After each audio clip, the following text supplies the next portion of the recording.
They tried to make it disappear. In January 1945, as the Red Army closed in, the SS set explosives inside the crematoria at Birkenau. They burned documents. They marched tens of thousands of prisoners into the snow.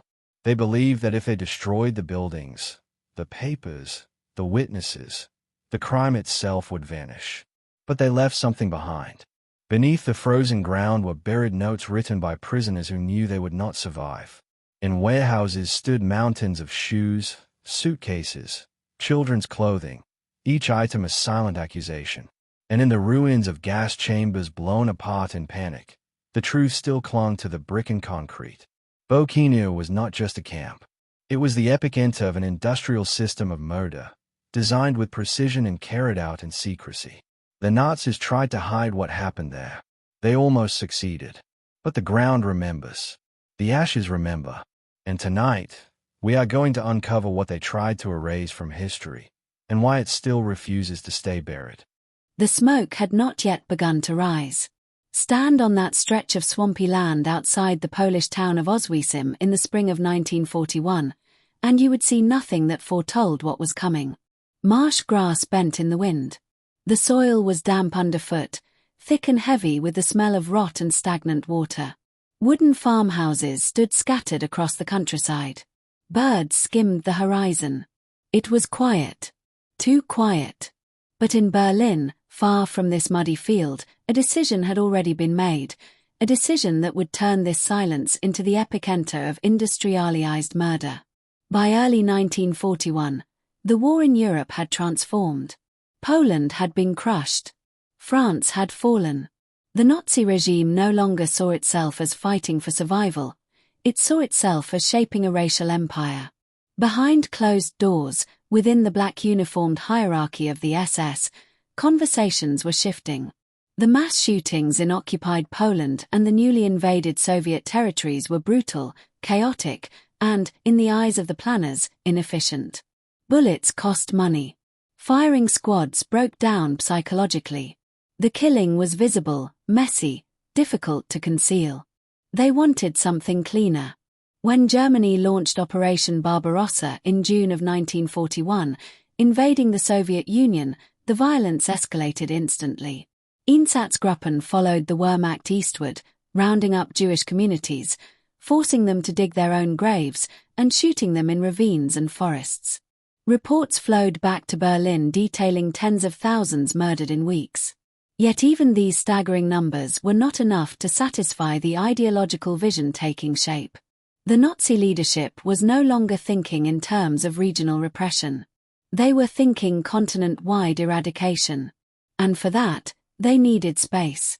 Auschwitz had already existed since 1940, originally established as a concentration camp for Polish political prisoners. Barbed wire, brick barracks, guard towers. Brutal, yes, but still limited in scale. It was Commandant Rudolf Höss who began receiving new directives in 1941. Himmler himself visited the site. Witnesses later recalled the tension in the air when he arrived, the polished boots, the clipped orders, the quiet authority of a man convinced he was reshaping history. Himmler walked the grounds and looked beyond them. He saw rail lines. He saw isolation. He saw room to expand. The surrounding land, marshland and farms, was confiscated. Villagers were evicted. Entire Polish communities were uprooted with little warning, their belongings piled hastily onto carts, their homes seized. The soil was unstable, but that hardly mattered. What mattered was that this place sat at a railway junction connecting much of occupied Europe. Trains could arrive from Hungary, France, the Netherlands, Greece, from almost anywhere. Logistics. That was the word whispered in planning meetings. Initially, the expansion was framed as a prisoner of war camp. Germany expected to capture vast numbers of Soviet soldiers, and facilities were needed to contain them. Plans were drafted for a massive camp at nearby Brzezinka, known in German as Birkenau. Blueprints outlined rows upon rows of wooden barracks stretching into the distance. The design was enormous, dwarfing the original Auschwitz camp. But as the summer of 1941 progressed, the function of this new space began to shift. The ideology driving the regime hardened into something unmistakable.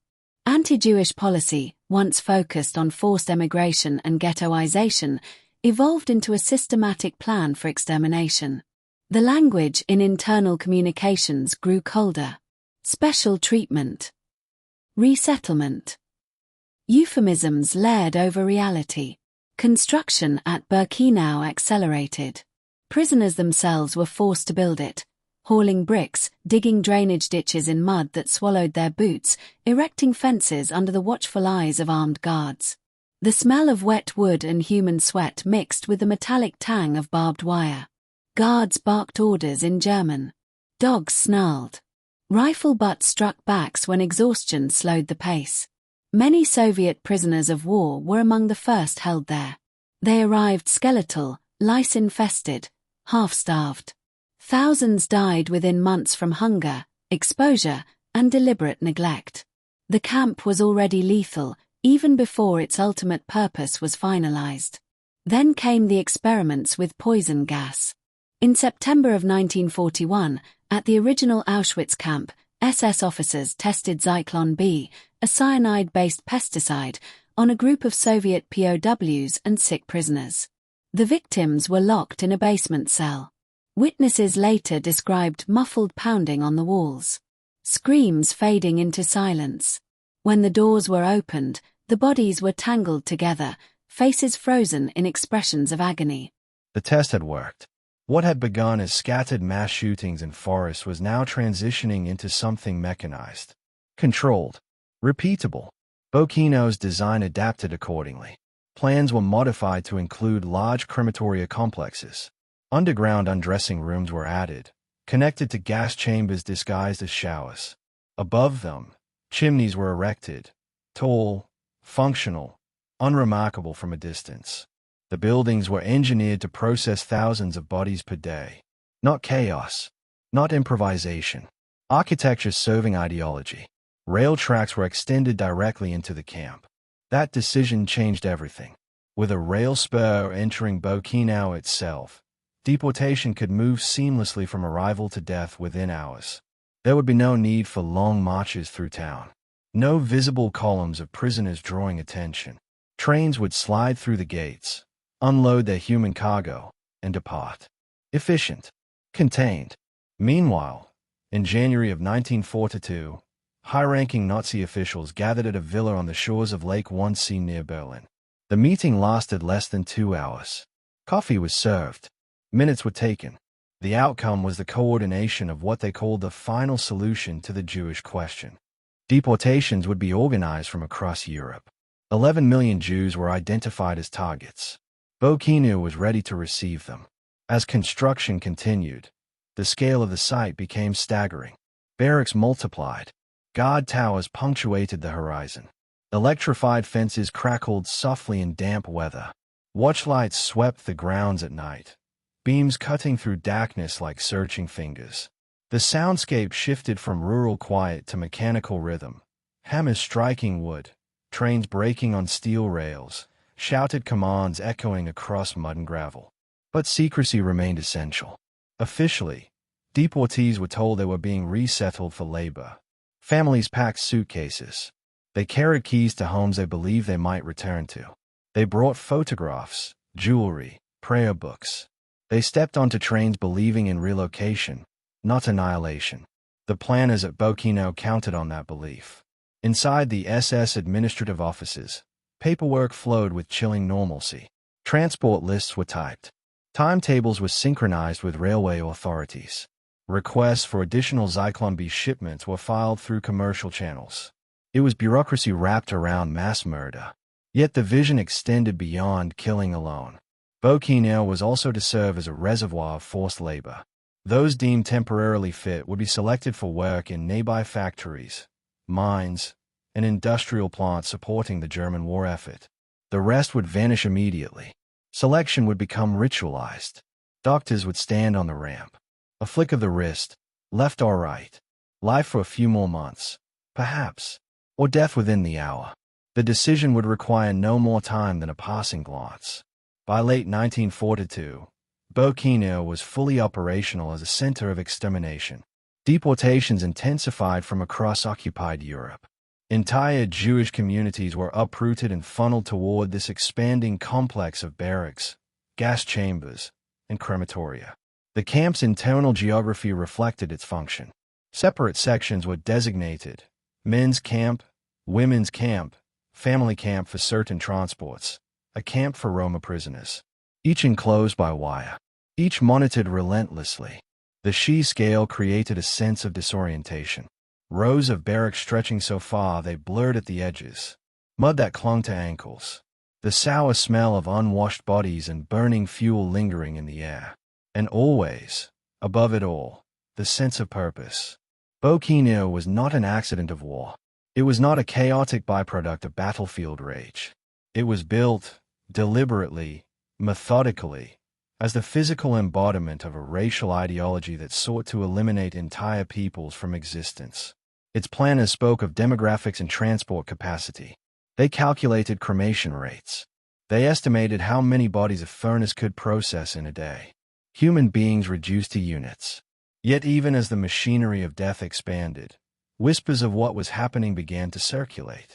Escapes from Auschwitz carried fragments of truth to the outside world. Reports reached Allied governments. Skepticism followed. The scale seemed unimaginable. And that disbelief, that hesitation to grasp the full horror, gave Birkenau time. Time to grow. Time to refine. Time to perfect its deadly efficiency. By the end of 1943, smoke regularly drifted above the camp. Ash settled on nearby fields. The smell, sweet, sickening, carried with the wind. Local residents could not ignore it. Guards could not ignore it. Prisoners certainly could not. But the world beyond still struggled to comprehend what Birkenau had become. The vision of extermination had moved from idea to infrastructure, from ideology to brick and mortar, from whispered policy to roaring furnaces. And the trains were only just beginning to arrive in numbers that would push this system to its absolute limits. In the spring of 1944, a new transport schedule was finalized in Berlin, one that would bring hundreds of thousands from Hungary alone. The rail lines were prepared. The crematoria were inspected. Additional pits were dug in anticipation. Birkenau, built in stages through mud and secrecy, stood ready for the largest single wave of killing in its history. The smoke had not yet reached its darkest peak, but it was coming. The first train of that spring did not arrive in silence. You could hear it long before it came into view. The low metallic groan of wheels grinding against steel, the heavy rhythm of axles pounding across the tracks that had been extended straight into Birkenau's heart. Guards along the perimeter straightened. Dogs strained against their leashes. Smoke drifted lazily above the crematoria, as if the camp itself were breathing.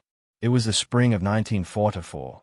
And the system that had been constructed in stages over 3 years was about to be tested beyond anything its architects had yet attempted. Inside the cattle cars, the air was thick and sour. Weeks earlier, many of the passengers had still been living ordinary lives in Hungarian towns and villages: shopkeepers, teachers, seamstresses, children who had never left their neighborhoods. They had been ordered into ghettos almost overnight. Then the trains came. Doors slid shut. Windows were sealed with wire. Buckets were provided for waste, quickly overflowing. The journey stretched on for days, sometimes with no water at all. When the train finally slowed, when brakes shrieked and sparks flashed beneath the wheels, the prisoners stumbled toward the cracks in the wood, desperate for air. Some believed they had arrived at a labor camp. Some still clung to the idea of resettlement. Others sensed something was wrong but could not yet name it. The doors slammed open. Sunlight flooded the darkness inside the wagons, blinding after days without it. SS guards shouted in German. Orders came rapid and sharp. Raus! Schnell! Out! Quickly! Mothers lifted children whose legs had gone numb. Elderly men struggled to stand. Suitcases were tossed onto the gravel. The ramp at Birkenau had been redesigned for this moment. The rail spur now ran directly between the crematoria complexes. On either side stood lines of armed men, their boots polished, their expressions controlled. In the distance, chimneys rose above the barracks like silent sentinels. This was not chaos. It was choreography. Within minutes of arrival, selections began. Doctors in crisp uniforms stepped forward, gloved hands resting casually behind their backs. A glance, a gesture to the left, a gesture to the right. No explanations, no appeals. Youth and strength might grant a temporary reprieve. Age, illness, pregnancy, these were condemned by a flick of the wrist. Children were separated from mothers. Husbands were pulled from wives. The sounds on the ramp shifted from confusion to panic. Sobbing, pleading, shouted names swallowed by the open space. Gravel crunched under boots. A whistle blew somewhere in the distance. Smoke drifted faintly through the air, carrying a smell few recognized yet but would never forget. Those sent to the right were marched toward the barracks for registration. Those sent to the left were told they were going to shower before work. They walked willingly. The path to the crematoria was lined with trees, planted deliberately to soften the view, to create the illusion of normalcy. Underground undressing rooms awaited. Prisoners were instructed to remember where they placed their clothes, to tie their shoes together so they could find them later. The deception was systematic, refined over years.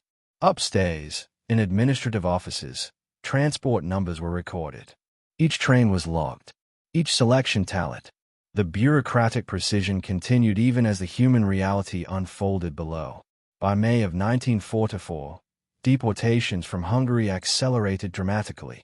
In less than 8 weeks, approximately 437,000 Hungarian Jews would be transported to Auschwitz-Birkenau. Trains arrived daily, sometimes multiple times per day. The ramp rarely stood empty. The crematoria, built to process thousands per day, struggled to keep pace. Engineers had calculated output rates based on earlier waves of deportations. But this surge overwhelmed even their grim projections.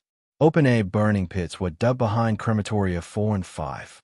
Sonderkommando prisoners, Jewish men forced to operate the machinery of death, labored in suffocating heat, dragging bodies from gas chambers, cutting hair, removing gold teeth, stacking corpses in carefully arranged layers to maximize combustion.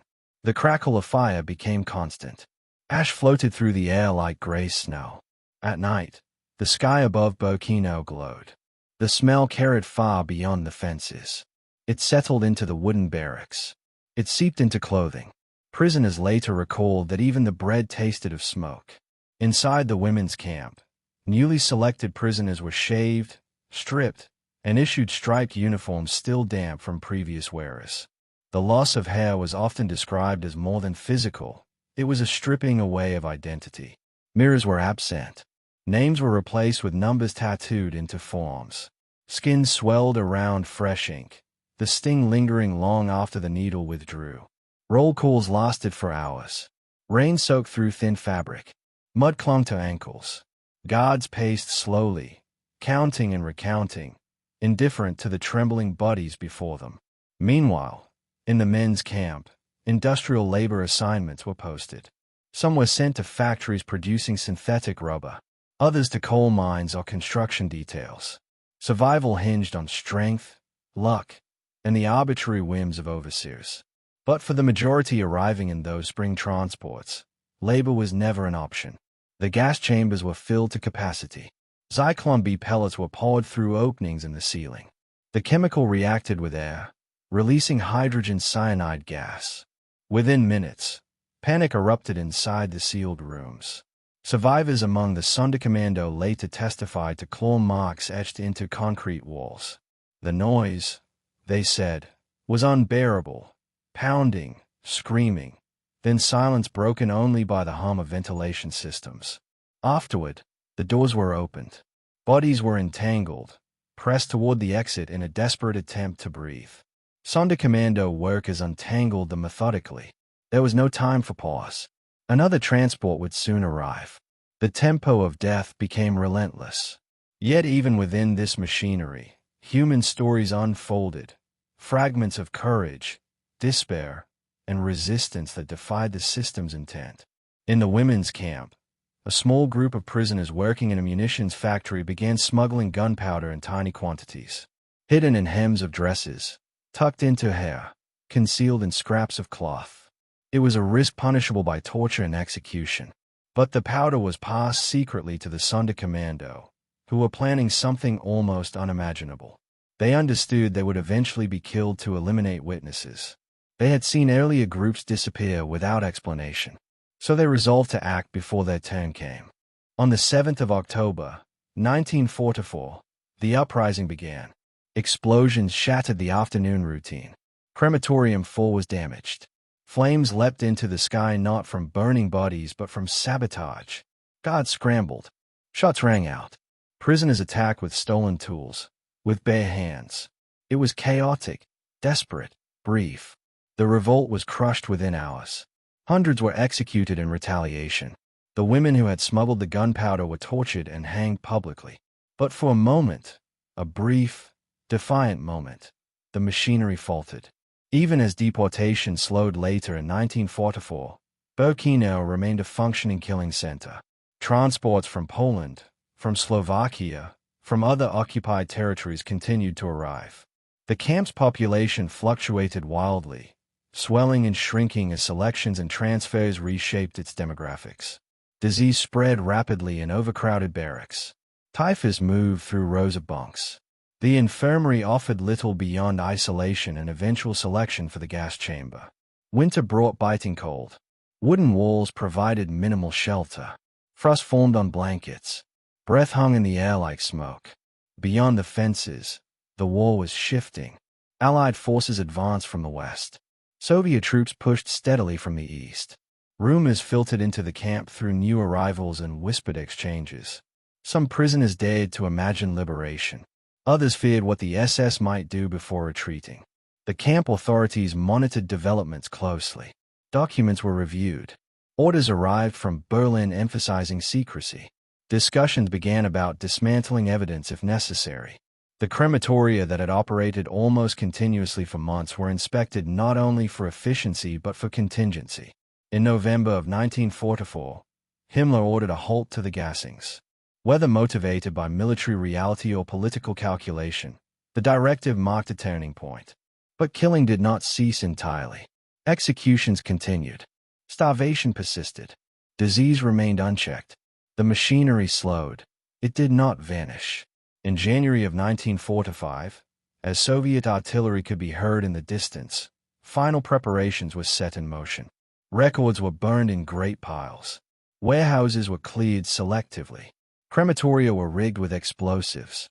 Prisoners capable of marching were assembled for evacuation westward. Those too weak to walk were left behind. The night before the evacuation, the atmosphere inside Birkenau was electric with dread. Guards moved swiftly between barracks. Dogs barked incessantly. Snow fell lightly, muting sound but not fear. Then the columns formed. Tens of thousands were forced out through the gates in what would become known as death marches. Thin uniforms offered little protection against freezing wind. Those who stumbled were shot and left where they fell. The road west became littered with bodies. Behind them, explosions rocked the camp. Crematoria 2 and 3 were destroyed. Walls collapsed inward. Chimneys cracked and fell. The Nazis were attempting to erase the very structures that had defined Birkenau's purpose. But erasure was incomplete.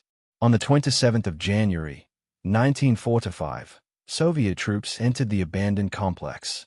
They found approximately 7,000 prisoners alive, emaciated, stunned, barely able to comprehend that the guards were gone. Warehouses contained mountains of shoes, suitcases labeled with names and addresses, piles of human hair packed into sacks. Evidence lingered in plain sight. The ruins of crematoria smoldered faintly in the cold air. Snow settled over twisted metal and broken brick. Silence returned to the grounds that had once throbbed with trains and commands. Yet the story did not end with liberation. Survivors carried memories that would take decades to fully articulate. Some buried testimonies in the soil before evacuations, hoping they would be found. Others testified in post-war trials, facing former SS officers across quarter-miles. Photographs taken secretly by Sonderkommando members surfaced, offering visual proof of what had occurred. The world slowly absorbed the scale. Birkenau, built in mud as an extension of ideological ambition, had become the largest killing center in Nazi-occupied Europe. Approximately 1 million Jews were murdered at Auschwitz, the vast majority in Birkenau, along with tens of thousands of Poles, Roma, and Soviet prisoners of war. But the numbers alone cannot convey the lived reality. The sound of train doors sliding open, the smell of burning pits under a summer sky, the feel of cold ink pressed into skin, the sight of smoke rising beyond barbed wire. The camp had been engineered for efficiency, secrecy, and permanence. Instead, it became one of the most documented crimes in human history. Yet even today, fragments of its story remain contested, distorted, or denied. The attempt to hide what happened at Birkenau did not end in 1945. It shifted into other forms: misinformation, minimization, calculated doubt. And that battle over memory is far from over. Because beneath the ruins, beneath the grass that has grown back over drainage ditches and ash pits, lie the foundations of a system built with intention, a system whose secrets were meant to vanish in smoke.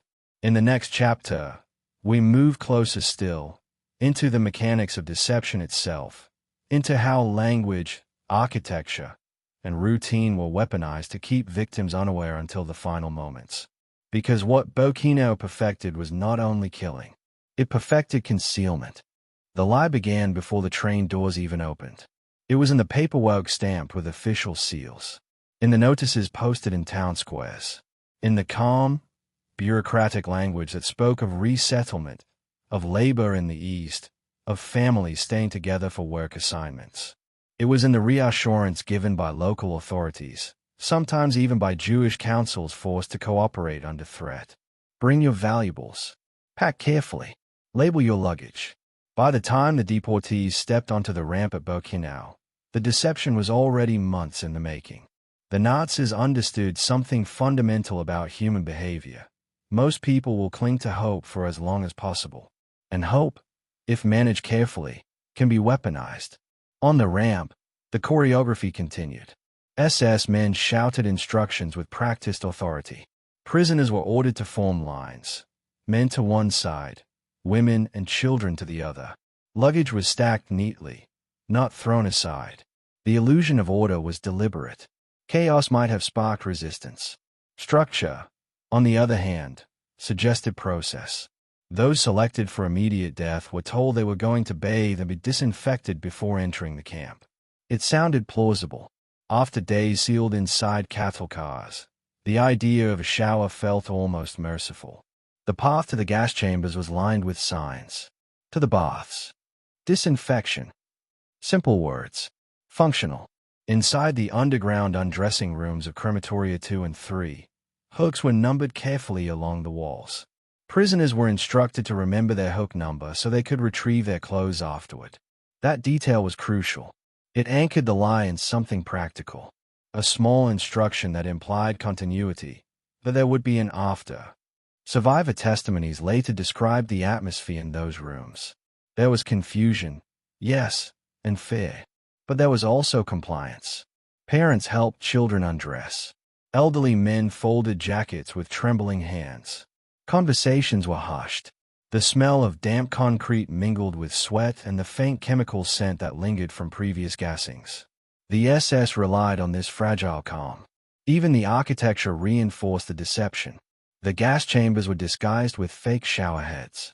They were installed in the ceiling, metal fixtures that suggested water would flow. But no pipes connected them. No plumbing led to drains. The chambers were sealed spaces, engineered not for hygiene but for suffocation. Above, guards waited with canisters of Zyklon B. The introduction of gas allowed the killing process to be hidden from direct view.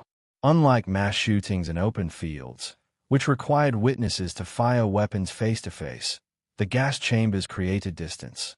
Physical and psychological. The perpetrators could stand outside the sealed doors.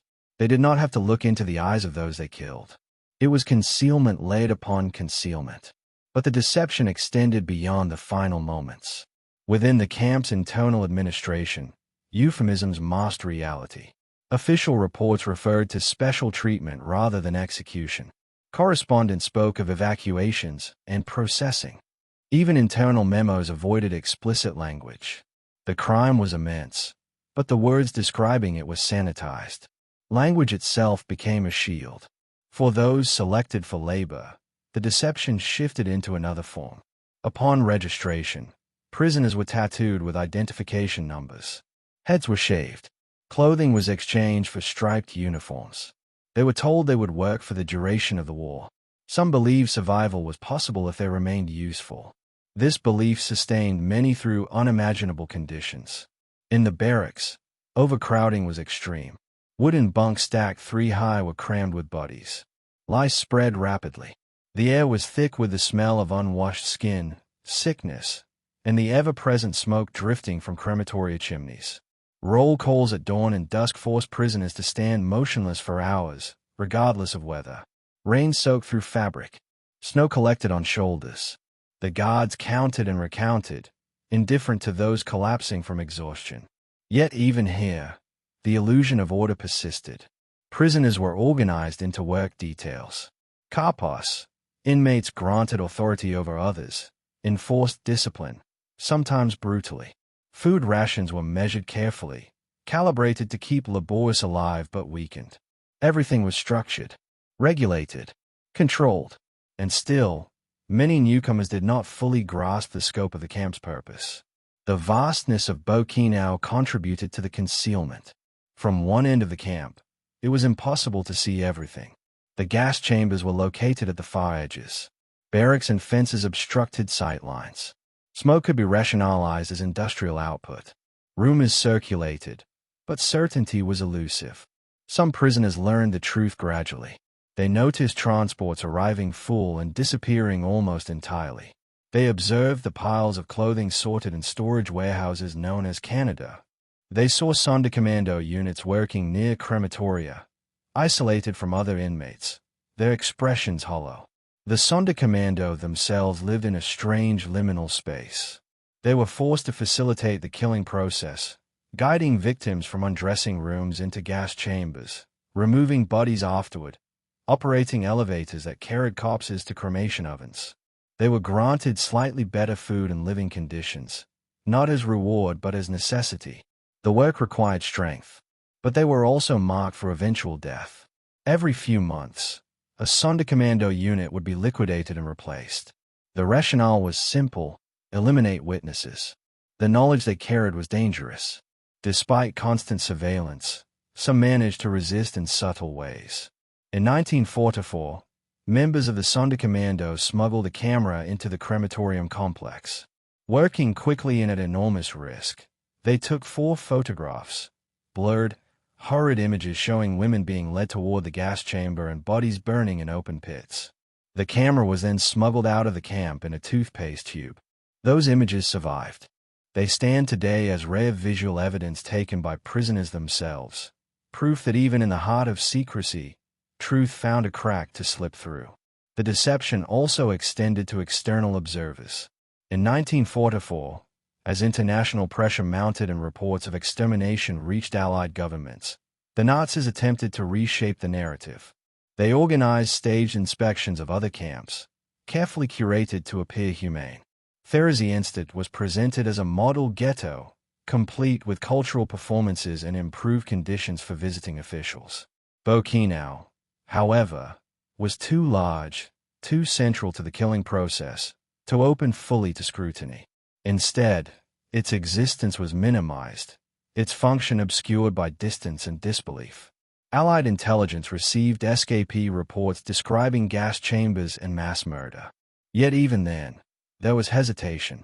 The scale seemed almost beyond comprehension. Industrialized extermination was unprecedented. Skepticism delayed decisive action. Within the camp, the daily rhythm of deception continued. New arrivals were often separated from those who had been imprisoned longer, limiting the spread of information. Letters sent by prisoners were censored strictly. They were required to write reassuring messages home, describing work and tolerable conditions. Any deviation resulted in punishment. The outside world, reading these letters, saw fragments of normalcy. Inside the infirmary barracks, another layer of concealment unfolded. Medical experiments were conducted under the supervision of SS physicians, most notoriously Joseph Mengele. Twins were selected from arrival transports. Children were subjected to injections, blood transfusions, surgical procedures without anesthesia. Records were kept meticulously, as if documenting legitimate research. The white coats and clinical language cloaked cruelty in the veneer of science. And yet, beneath all these layers, fear seeped through. Whispers circulated in multiple languages: Polish, Hungarian, Yiddish, French. Prisoners compared observations. Smoke patterns were studied. Timetables were memorized. The truth spread quietly, piece by piece. Some attempted escape to carry that truth outward. In 1944, two Slovak prisoners, Rudolf Vaber and Alfred Wetzler, successfully fled Auschwitz and compiled a detailed report describing the gas chambers, crematoria capacity, and deportation schedules. Their testimony reached Switzerland and eventually Allied governments. It was one of the most comprehensive accounts of Birkenau's operations while the camp was still active. But by the time international awareness solidified, hundreds of thousands had already been murdered. The Nazis' strategy of concealment had bought them time. Even as Soviet forces advanced in late 1944, the camp administration maintained outward routine. Selections continued for those deemed too weak to work. Executions were carried out quietly. Documents were organized with bureaucratic precision. When the order came to dismantle evidence in January 1945, the final act of deception began. Records were burned in large fires. Warehouses were partially emptied. Crematoria were rigged with explosives. The intention was clear: erase infrastructure, destroy documentation, eliminate witnesses through forced evacuation. Yet concealment has limits. The scale of Birkenau's operation was too vast to disappear entirely. The ruins left behind spoke volumes. The ash embedded in soil could not be wished away. The tattooed numbers on survivors' arms were indelible. And so the deception shifted from physical to narrative. After the war, many perpetrators claimed ignorance. They described themselves as minor functionaries, as cogs in a machine. Language was again used to blur responsibility. Orders were followed. Duties were performed. Words distanced action from intent. But courtrooms in Nuremberg and Frankfurt pierced that veil. Documents resurfaced. Testimonies converged. The structure of concealment was dissected publicly. Still, denial would resurface in later decades, not from those who built Birkenau, but from those seeking to distort history. They would question numbers. They would misrepresent evidence. They would exploit gaps in understanding. The battle over memory began almost immediately. Birkenau's greatest secret was never only the mechanics of killing. It was the method by which ordinary processes, architecture, paperwork, language, routine, were transformed into instruments of extermination while maintaining a facade of order. That transformation did not require chaos. It required coordination. As we move forward, the story narrows further, from the systems of concealment to the individuals who navigated them. Those who resisted, those who survived, and those who stood on the ramp deciding life or death with a flick of the hand. Because behind every layer of deception stood human choices. And in the next chapter, we step closer to those choices, into the minds and actions of the men who engineered Birkenau's machinery, and the prisoners who found ways, however small, to push back against it. He stood on the ramp with polished boots and a riding crop, and with the smallest movement of his hand, he decided who would live a little longer, and who would die before sunset. The train doors had barely finished sliding open when the selections began. Steam hissed from iron wheels cooling against steel. Gravel shifted under thousands of feet stepping into the unfamiliar air. The sky above Birkenau was wide and indifferent, pale blue in summer, low and grey in winter, but always the same, silent witness to the ritual that unfolded beneath it. At the center of this ritual stood men in uniform. Doctors, administrators, commanders. They did not shout wildly. They did not rage. They observed. They assessed. They gestured. This was chapter 4 of Birkenau's story, not the architecture, not the deception alone, but the people who animated it. The men who engineered the system and the prisoners who moved within it, navigating terror with instinct and impossible calculation. Rudolf Höss, the commandant of Auschwitz, later described his role in detached, almost technical language. He spoke of capacity, of throughput, of organizational efficiency. He described the camp's expansion as if it were a logistical achievement rather than a mechanism for annihilation. In his office, paperwork accumulated neatly on desks. Maps hung on walls. Construction schedules were reviewed. Meetings were held about transport frequency and fuel allocation. Outside, smoke rose steadily. Hoss was not alone. Beneath him operated layers of SS officers, each responsible for a fragment of the larger machine. There were those overseeing prisoner registration, those managing labor assignments, those responsible for the crematoria. The structure was hierarchical, disciplined, bureaucratic. And yet, within that hierarchy, individual personalities left their mark. Joseph Mengele arrived at Auschwitz in 1943. Young, educated, impeccably dressed.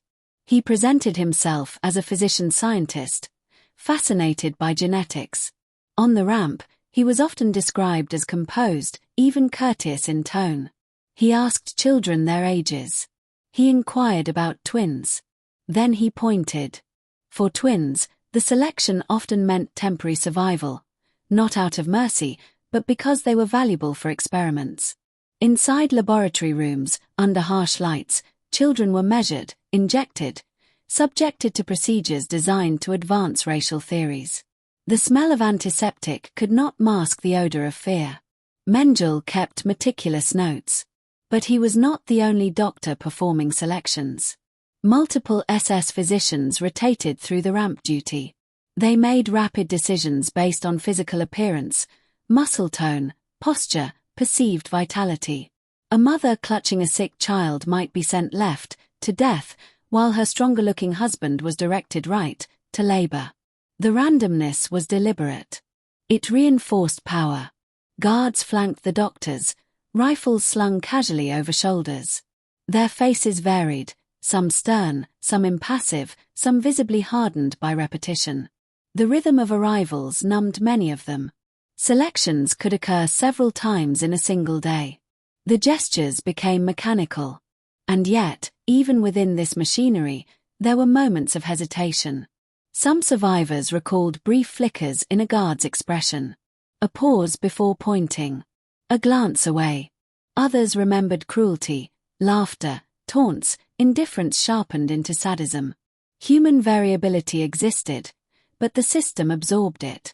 Individual temperament did not alter the outcome. Beyond the ramp, the daily life of prisoners unfolded under constant supervision. In the men's camp, work details were assembled before dawn. Whistles pierced the morning chill.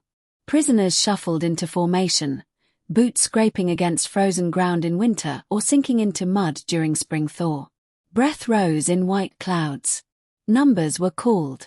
Any discrepancy triggered collective punishment. The guards monitored these formations closely. They were trained to detect weakness, to spot illness, to identify potential resistance.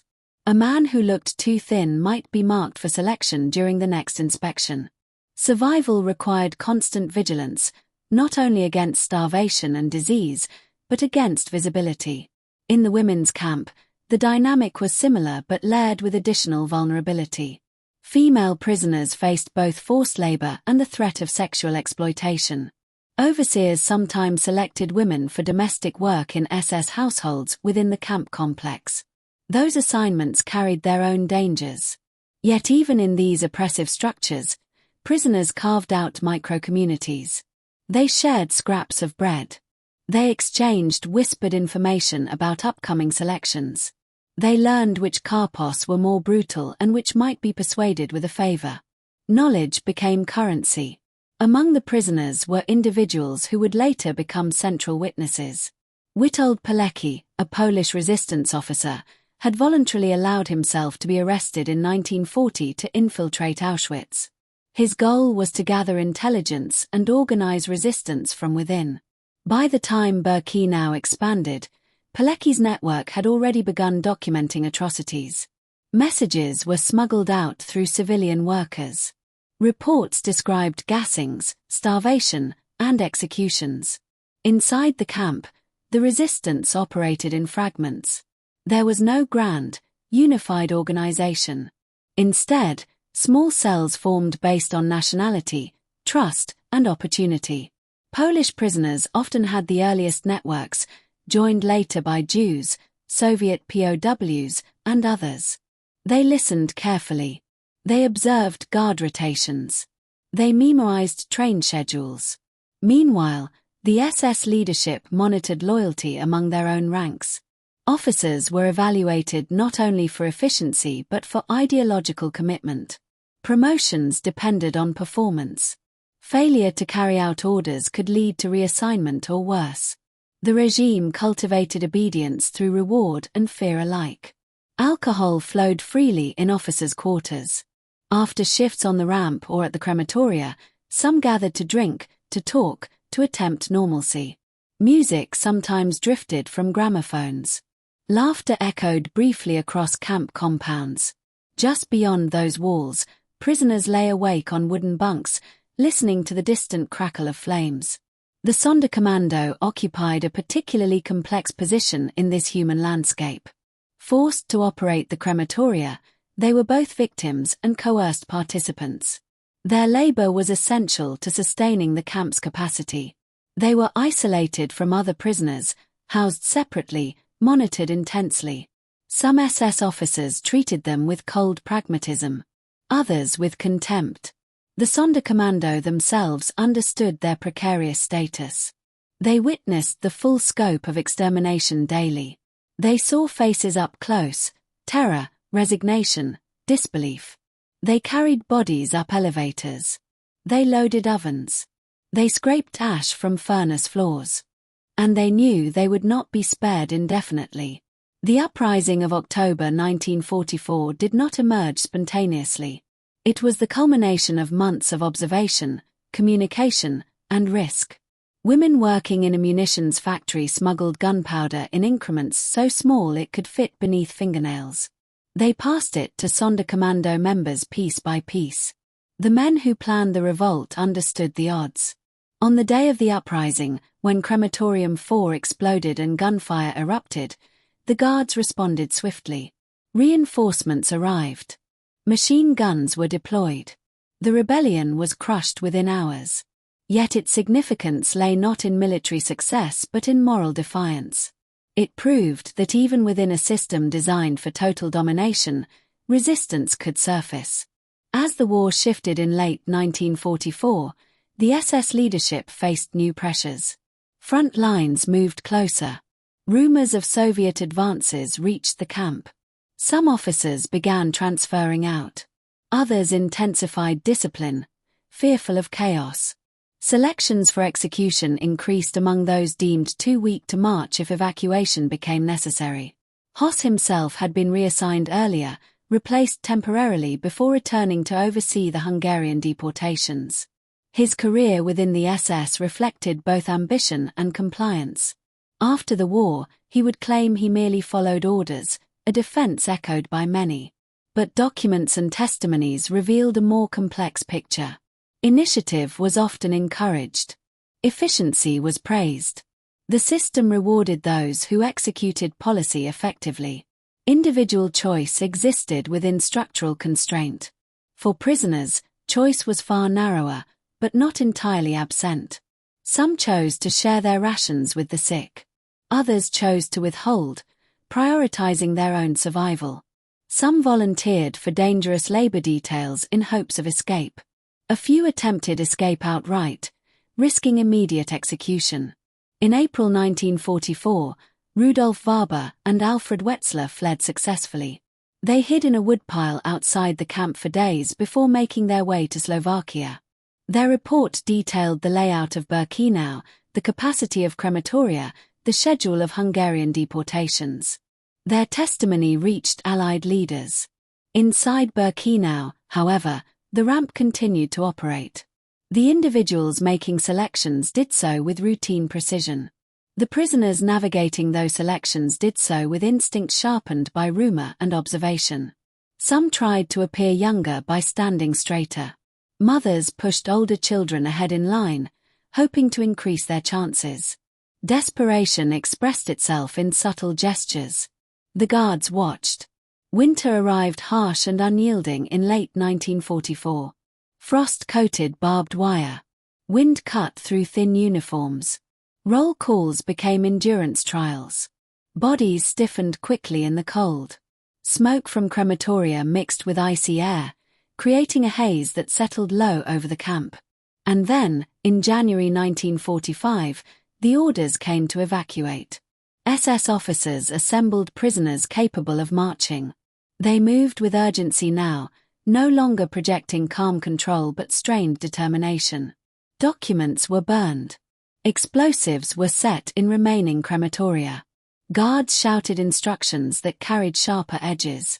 The individuals who had once stood confidently on the ramp now faced the collapse of their constructed order. As columns of prisoners were forced westward through snow-covered roads, some SS men walked alongside them. Others stayed behind to complete destruction tasks. The hierarchy held, but tension was palpable. When Soviet troops entered Birkenau days later, they encountered remnants, survivors too weak to march, warehouses of confiscated belongings, ruins of blown crematoria. They did not find the men who had orchestrated selections on the ramp. Many had fled. In the months and years that followed, these individuals would be hunted, captured, tried. Some would deny knowledge. Some would confess partially. Some would be executed. Others would serve prison sentences. But the human element of Birkenau cannot be reduced to perpetrators alone. It encompasses the prisoners who resisted in ways both visible and invisible. The women who smuggled gunpowder. The men who buried testimonies in jars beneath the soil. The children who clung to siblings in final moments. The doctors who chose to comply rather than refuse. The system was vast. It was organized. It was ruthless. Yet it was built and sustained by people. And that is what makes its secret so enduring. Because systems can be analyzed, dismantled, archived. But the choices individuals made within Birkenau, the gestures on the ramp, the silence in offices, the whispered plans in barracks, continue to echo long after the chimneys fell. In the next chapter, we move even closer to those who endured it from within. The women and children whose experiences were often overshadowed by statistics, yet whose stories reveal dimensions of Birkenau that numbers alone cannot capture. The smoke may have thinned, the buildings reduced to ruins, but the human traces remain. And they demand to be seen. The children were told to hold on to their mother's hands. It was a small instruction, spoken almost gently by a guard standing beside the railway track. The train had just emptied. The air still carried the heat and stench of the journey, sweat, fear, waste soaked into wooden boards. Mothers lifted toddlers down from cattle cars. Older children stumbled after them, blinking in the brightness. Somewhere behind them, a dog barked sharply, snapping the fragile moment apart. At Birkenau, childhood did not vanish instantly. It was dismantled piece by piece. The selections began as always. A doctor's glance lingered briefly on a boy's thin arms. A girl tried to stand on her toes, stretching upward to appear taller. Mothers whispered instructions in frantic undertones. Stand straight. Don't cry. Say you're 16. But the smallest faces rarely fooled anyone. Most children were directed left. For many, that was the last time they felt their mother's hand. Yet not all children were sent immediately to the gas chambers. Twins were often separated deliberately, not from death but for experimentation. Siblings were torn apart in seconds. A mother's scream could cut through the noise of the ramp, but it changed nothing. Inside the women's camp, those selected for labor entered a world defined by deprivation and constant surveillance. The barracks were long wooden structures, poorly insulated, with narrow bunks stacked 3 levels high. The smell inside was overwhelming. Damp straw, unwashed bodies, illness lingering in the air. Light filtered through small windows, but even during the day, shadows seemed permanent. Women who had arrived with carefully braided hair and pressed dresses were shaved completely. The buzzing of clippers became one of the first sounds of their new reality. Hair fell to the floor in dark piles. Mirrors were absent. Identity eroded swiftly. The tattoo needle followed. A number pressed into skin, permanent, cold, bureaucratic. Names were no longer necessary. Roll call began before dawn. Women assembled in rows, their breath visible in winter, their bare heads exposed to rain in spring. The guards walked slowly between lines, boots crunching on gravel, counting and recounting. A single missing prisoner could mean hours of standing still. Knees buckled. Some collapsed and were dragged aside. Hunger sharpened everything. Rations were minimal, a piece of bread, thin soup, sometimes a scrap of margarine. Women learned to ration bites carefully, hiding crumbs in sleeves. Food became the axis around which survival revolved. But hunger was not the only threat. Disease moved through the camp with quiet efficiency. Typhus spread rapidly in overcrowded barracks. Fever burned through bodies already weakened by starvation. The infirmary offered little more than isolation. Those deemed too sick to work risked selection for death during periodic inspections. For pregnant women, the reality was even more brutal. Pregnancy was often concealed as long as possible. Discovery could mean immediate execution. In some cases, women gave birth in secret, assisted by fellow prisoners using scraps of cloth and whispered instructions. Infants rarely survived long. Some were killed at birth by guards. Others died of malnutrition within days. And yet, even here, acts of care persisted. Women shared stories to soothe frightened newcomers. They recited poetry remembered from home. They formed bonds across language barriers, Hungarian women beside Polish women, French beside Slovak. A hand placed gently on a shaking shoulder could mean the difference between despair and another day endured. In a separate section of Birkenau stood the so-called Gypsy family camp, designated for Roma prisoners. Entire families were imprisoned together. For months, they were spared immediate gassing, a deviation from standard practice. But conditions were horrific: overcrowding, disease, starvation. Children ran barefoot through mud. Music sometimes drifted faintly from their barracks at night, fragments of culture surviving against all odds. Then, in August 1944, the Roma camp was liquidated. Thousands were sent to the gas chambers in a single night. Mothers held children tightly as they were marched away. The barracks stood empty the next morning. In the main women's camp, work assignments varied. Some women were sent to labor in nearby factories, producing munitions or textiles. Others worked within the camp itself, sorting confiscated belongings in warehouses known as Canada. There, mountains of suitcases, clothing, toys, and photographs were piled high. The sight was staggering. Women working in Canada handled the remnants of entire lives. A child's shoe no larger than a hand. Wedding rings wrapped in tissue. Letters folded carefully and tucked inside coat pockets. The smell of perfume still clinging faintly to fabric. These warehouses became silent archives of destruction. Among the women assigned to a munitions factory detail were those who would later play a critical role in resistance. They understood that their access to gunpowder, however limited, represented possibility. Tiny quantities were siphoned off, concealed in scraps of cloth, carried back into the camp beneath constant threat of discovery.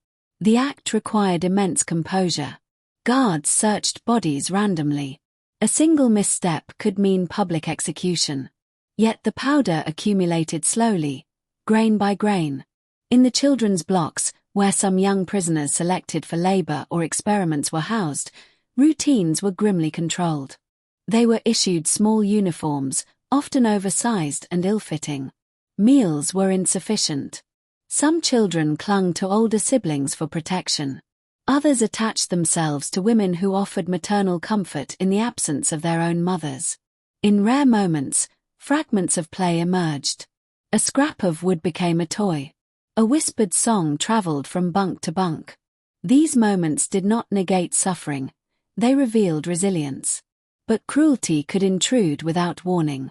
Medical experiments targeted children ruthlessly. Twins were measured obsessively. Blood was drawn repeatedly. Injections were administered without explanation. Some children were deliberately infected with diseases to observe progression. Survivors later described the sterile smell of laboratory rooms, the cold touch of metal instruments against skin. For many, the experiments ended in death. Outside, the ramp continued to receive transports. Each arrival meant new women and children entering the cycle of selection. Those already imprisoned learned to watch the smoke patterns. If the crematoria chimneys burned heavily, it meant a large transport had been processed. Knowledge became a burden.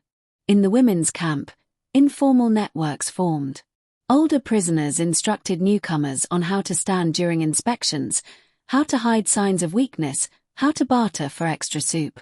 Advice was practical, urgent, often whispered at night when guards were less attentive. Yet the psychological toll was relentless.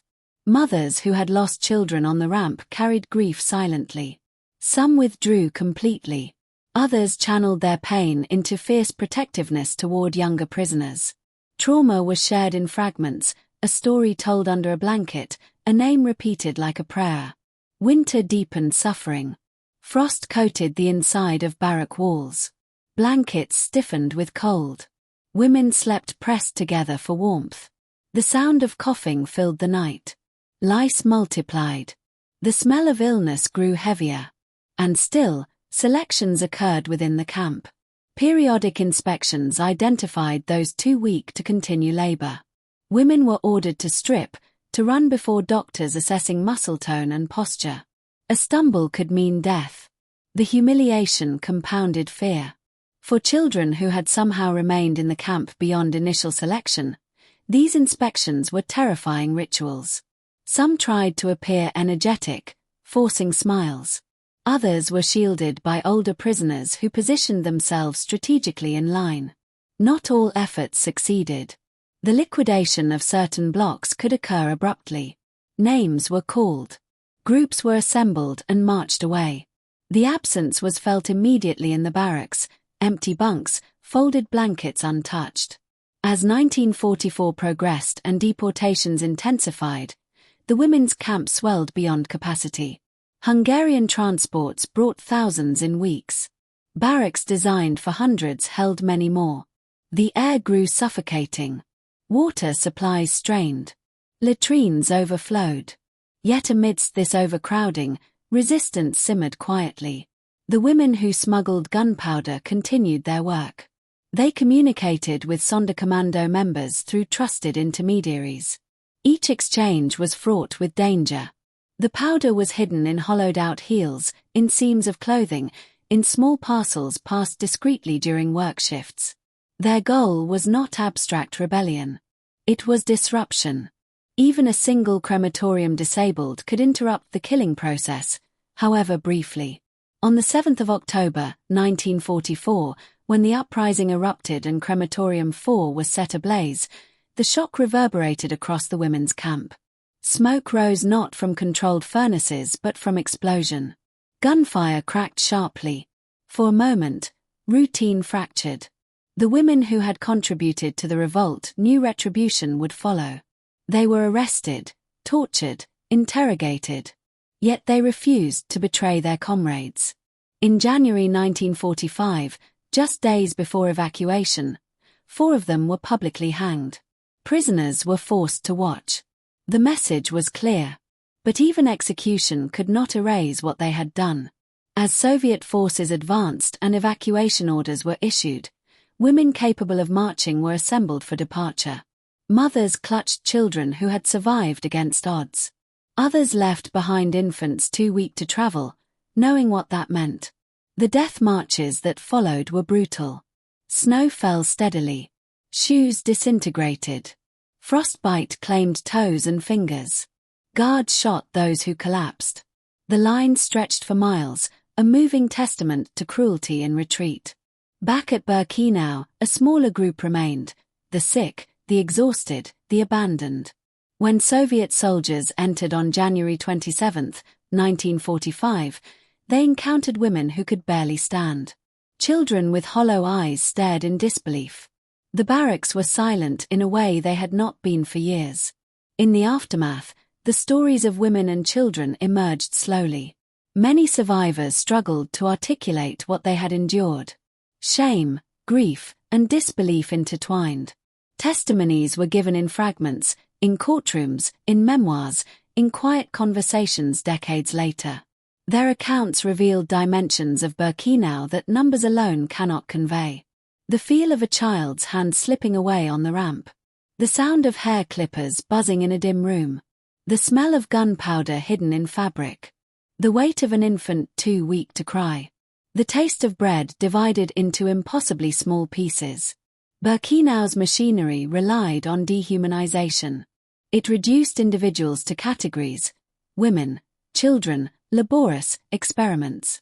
But within those categories were singular lives, singular relationships, singular acts of courage and despair. As we move forward, the focus shifts again. Toward the final months of the camp's operation, the frantic attempts to destroy evidence, and the uneasy silence that followed liberation. Because even as the smoke cleared and the chimneys fell, the question lingered. How do you prove a crime that was designed to leave almost nothing behind? That answer begins with what was buried beneath the soil, and what refused to stay hidden. The ground was still warm when they dug. It was January, the air sharp enough to sting the lungs, snow pressed thin across the fields of Birkenau. The crematoria had been blown apart days earlier, their chimneys reduced to jagged silhouettes against a pale sky. Guards had fled. The watchtowers stood empty. For the first time in years, there were no shouted commands cutting through the morning air. And yet beneath the frozen soil, something waited.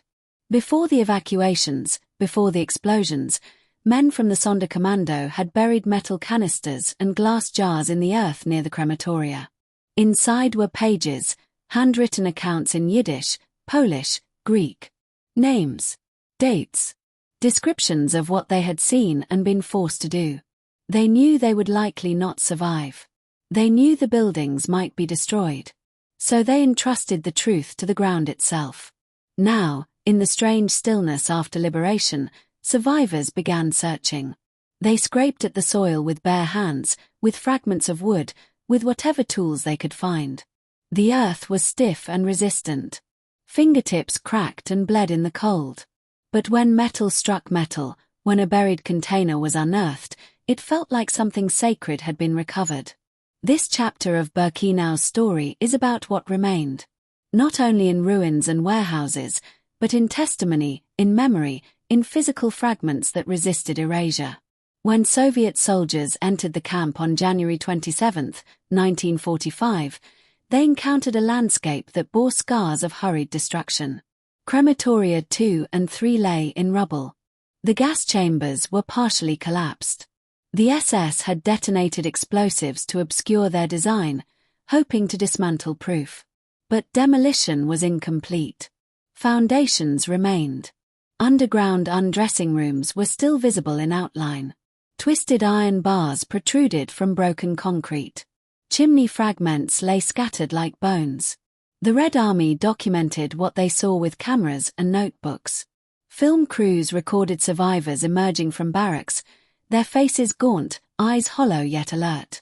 Medical units moved quickly among the sick. The smell inside some buildings was overpowering: rot, sickness, smoke embedded in wood. In warehouses, soldiers discovered vast quantities of confiscated belongings. Piles of shoes rose in mounds taller than a person. Suitcases were stacked high, many still bearing names and addresses painted carefully in white.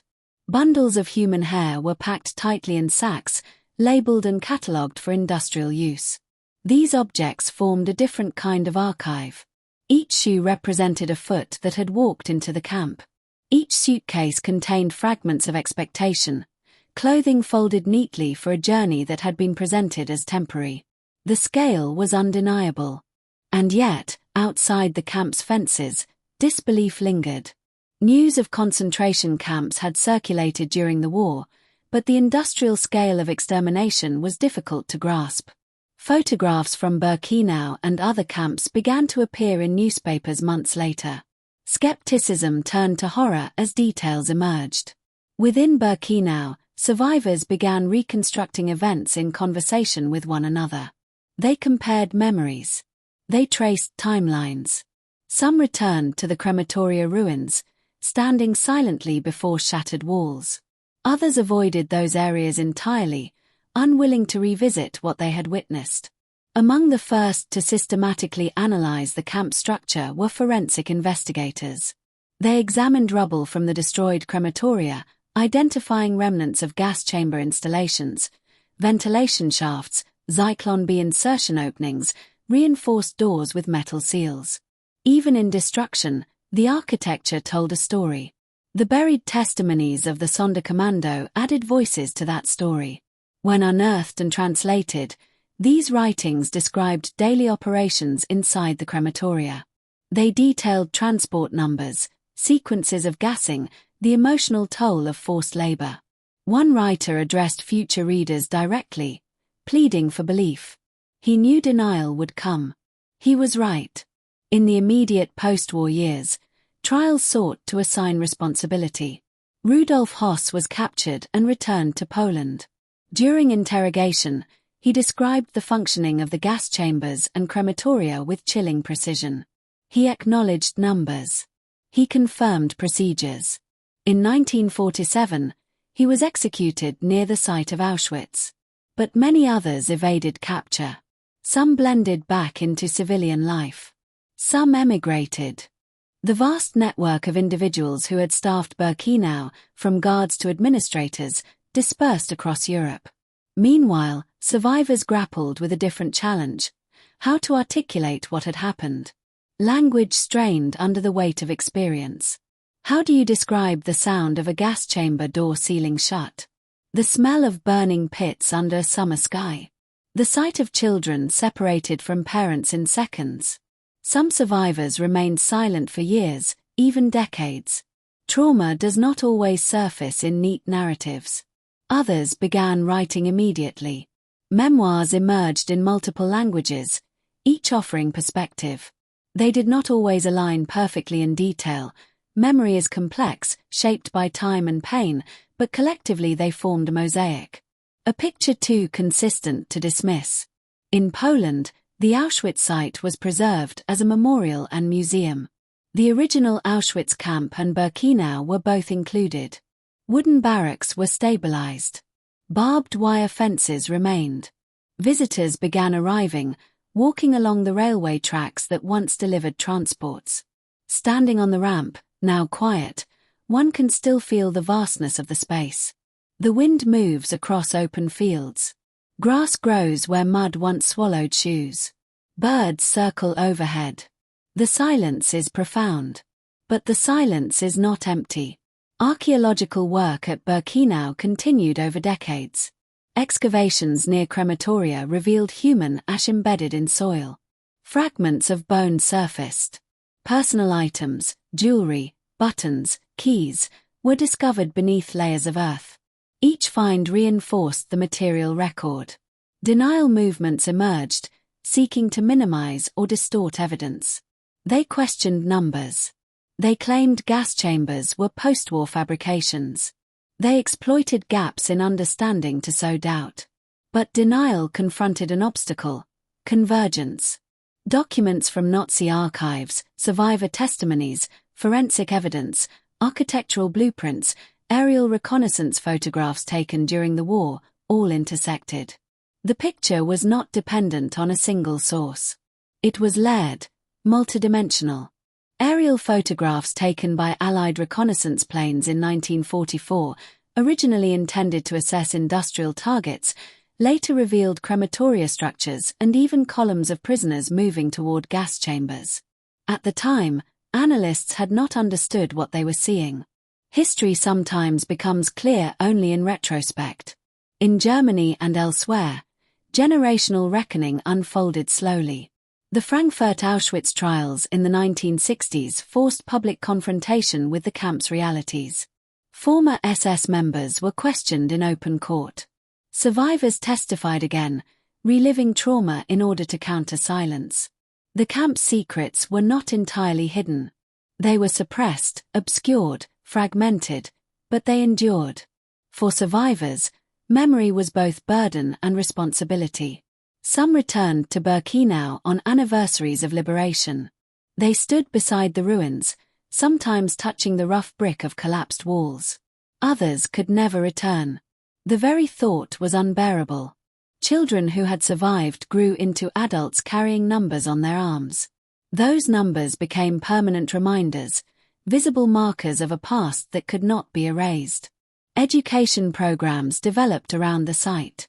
Students walked through barracks, listening to guides describe what had occurred.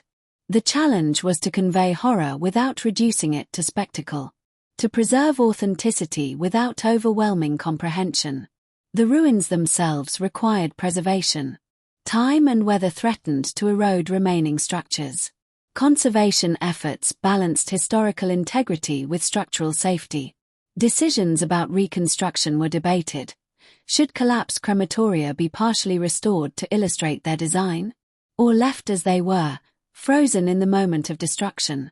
Ultimately, the ruins remained largely untouched, their broken forms bearing silent witness. Yet perhaps the most enduring evidence lay not in bricks or documents, but in the persistence of memory across generations. Families who had lost relatives traced names through transport lists. Historians compiled databases of victims. Digital archives emerged, connecting fragments of identity once scattered in warehouses labeled Canada. In recent years, technology has allowed even deeper exploration. Ground-penetrating radar surveys identify subsurface anomalies near former crematoria sites. Soil analysis detects chemical traces consistent with large-scale cremation. Each scientific advancement reinforces what survivors described decades earlier. Birkenau's secrets were not lost. They were contested, recovered, examined, affirmed. And still, standing in the open field today, one can sense how close the camp came to vanishing from sight. Had the Nazis possessed more time to demolish, to burn, to scatter remains further, physical traces might have diminished. But time ran out. The war closed in. The chimneys fell too late to conceal what had already been recorded in thousands of minds. The ground they dug in desperation became the ground that revealed them. In the broader narrative of the Holocaust, Birkenau represents both culmination and exposure. It was the most extensive killing center of the Nazi regime, and yet it became one of the most documented. The attempt to hide its function paradoxically ensured deeper scrutiny. As we move forward in this documentary, the focus shifts once more, from what was buried and uncovered to how Birkenau fits into the larger machinery of genocide across Europe. Because it did not exist in isolation. It was connected by rail lines and policy decisions to ghettos, to deportation hubs, to camps elsewhere. To understand Birkenau fully, we must widen the lens again, tracing the pathways that fed into it and examining how the vision conceived in Berlin manifested across a continent. The ground has given up many of its secrets. But the story continues beyond the fences. The trains did not begin at Birkenau. They began in quiet neighborhoods, in narrow streets lined with bakeries and schools, in cities where church bells and synagogue prayers had once mingled in ordinary rhythm. They began with lists compiled in municipal offices, with decrees typed in Berlin, with rail timetables adjusted by clerks who may never have seen the destination printed at the bottom of the page. Birkenau was the endpoint, but the machinery that fed it stretched across an entire continent. To understand how hundreds of thousands arrived at that ramp in such relentless succession, you have to step backward along the tracks. In occupied Poland, ghettos had been established as early as 1939. Entire Jewish populations were forced into sealed districts, cut off from food supplies, medicine, and basic sanitation. Walls rose. Gates locked. Hunger became routine. Disease followed. The ghettos were presented as temporary administrative measures, but they were staging grounds. Trains left from these ghettos under the pretense of resettlement for labor. In Warsaw, deportations intensified in the summer of 1942. The Umschlagplatz, the collection point, filled daily with families ordered to assemble. Suitcases were limited. The old and sick were carried on makeshift stretchers. The trains that departed did not list Birkenau as their destination. They listed east. In France, roundups were conducted with chilling coordination. Police knocked on doors at dawn. Children were pulled from beds. Parents were given minutes to prepare. In Paris, families were held in the Velodrome des Hiver before being transferred to transit camps and then deported onward. The language used was administrative. The outcome was terminal. In Hungary, the process unfolded with staggering speed. After Germany occupied the country in March 1944, local authorities cooperated with efficiency. Ghettos were established rapidly. Within weeks, trains were departing for Auschwitz-Birkenau. The timetable was ruthless. Several trains per day. Entire provinces emptied. The railways were central to this operation. The Deutsche Reichsbahn, Germany's national railway system, scheduled transports with bureaucratic precision. Cattle cars were allocated.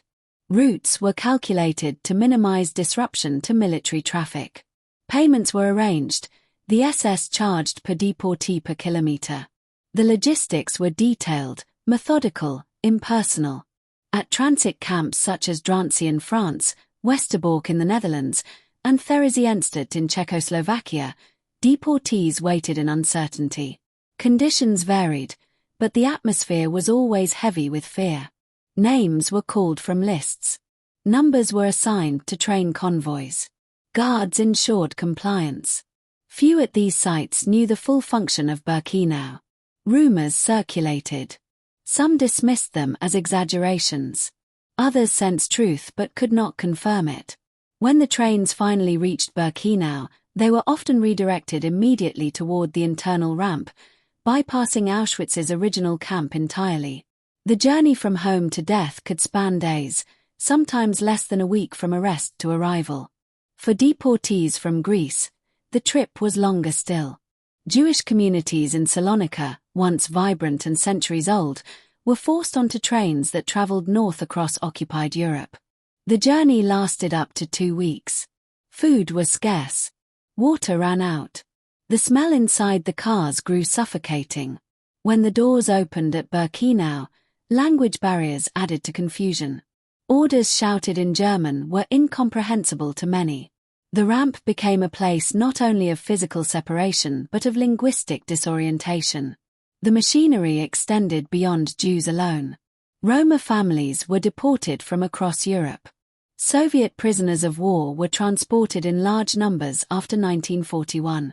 Polish political prisoners, resistance members from multiple countries, Jehovah's Witnesses, homosexual men, categories defined by ideology rather than crime. Each group arrived through its own chain of custody. Each journey was unique in detail but identical in destination. Within Berlin, the coordination of deportations required interdepartmental cooperation. The SS managed camp operations, but civil authorities, police forces, railway officials, and even foreign governments under occupation contributed to the flow.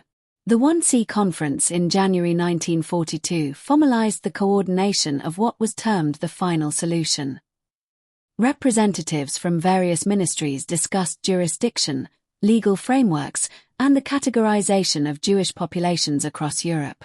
It was not a meeting about whether to kill, that had already been decided. It was about how to organize it.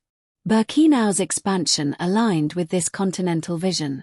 Crematoria capacity was calculated based on projected deportation numbers. Zyklon B shipments increased accordingly. Labor demands were assessed. The camp's population fluctuated with each wave of arrivals. In 1943 and 1944, as ghettos were liquidated one by one, Birkenau absorbed their remnants. The Bialystok ghetto uprising was crushed, and survivors were deported. The Lodz ghetto, one of the last remaining in Poland, was liquidated in 1944. Trains departed almost daily.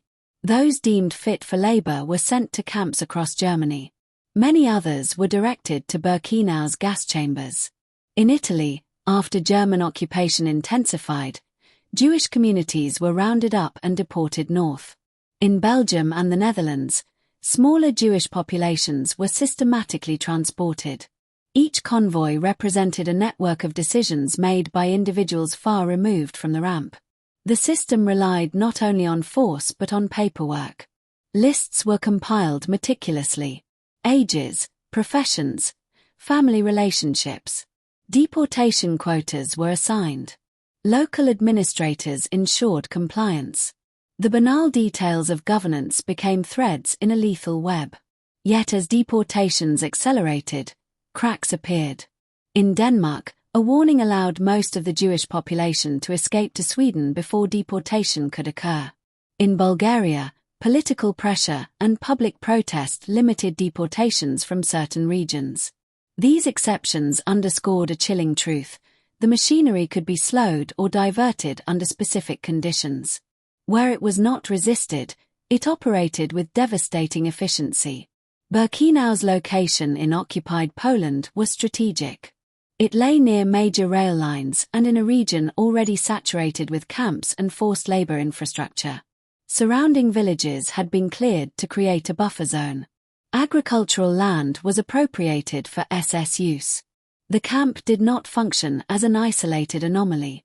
It was integrated into a network. Sub-camps connected to Auschwitz supplied labor to industrial giants such as IG Farben.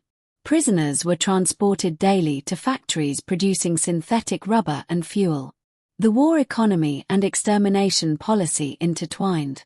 Those selected for labor extended their lives temporarily, but exhaustion and disease eventually returned many to Birkenau for selection. As Allied forces advanced in late 1944, deportations from some regions ceased. Rail lines were disrupted by bombing. Fuel shortages complicated transport schedules. Yet until nearly the end, trains continued arriving from Hungary and other areas still under German control.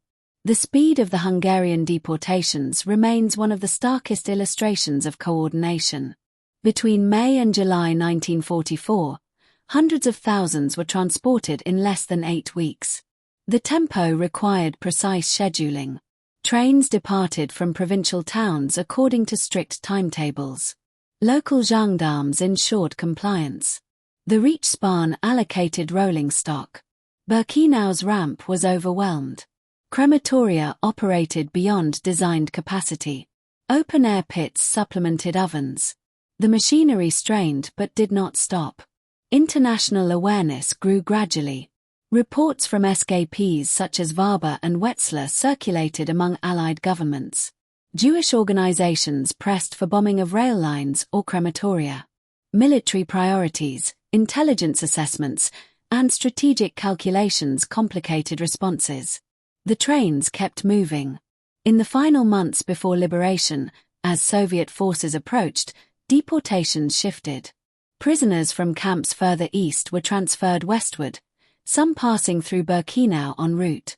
The geography of extermination became fluid, reflecting the changing front lines. Yet even in retreat, the system sought to preserve itself. Evacuation orders were issued not only for Birkenau but for numerous camps across occupied territories. Death marches moved prisoners west to prevent liberation and testimony. Rail transport was used when possible. When not, columns of emaciated bodies trudged through snow. Birkenau was both a destination and a junction. After liberation, investigators traced these rail networks backward, reconstructing the pathways that had converged at the camp. They examined timetables, freight manifests, and correspondence between railway officials and SS administrators. The pattern was unmistakable. This was not spontaneous brutality. It was organized movement on a continental scale.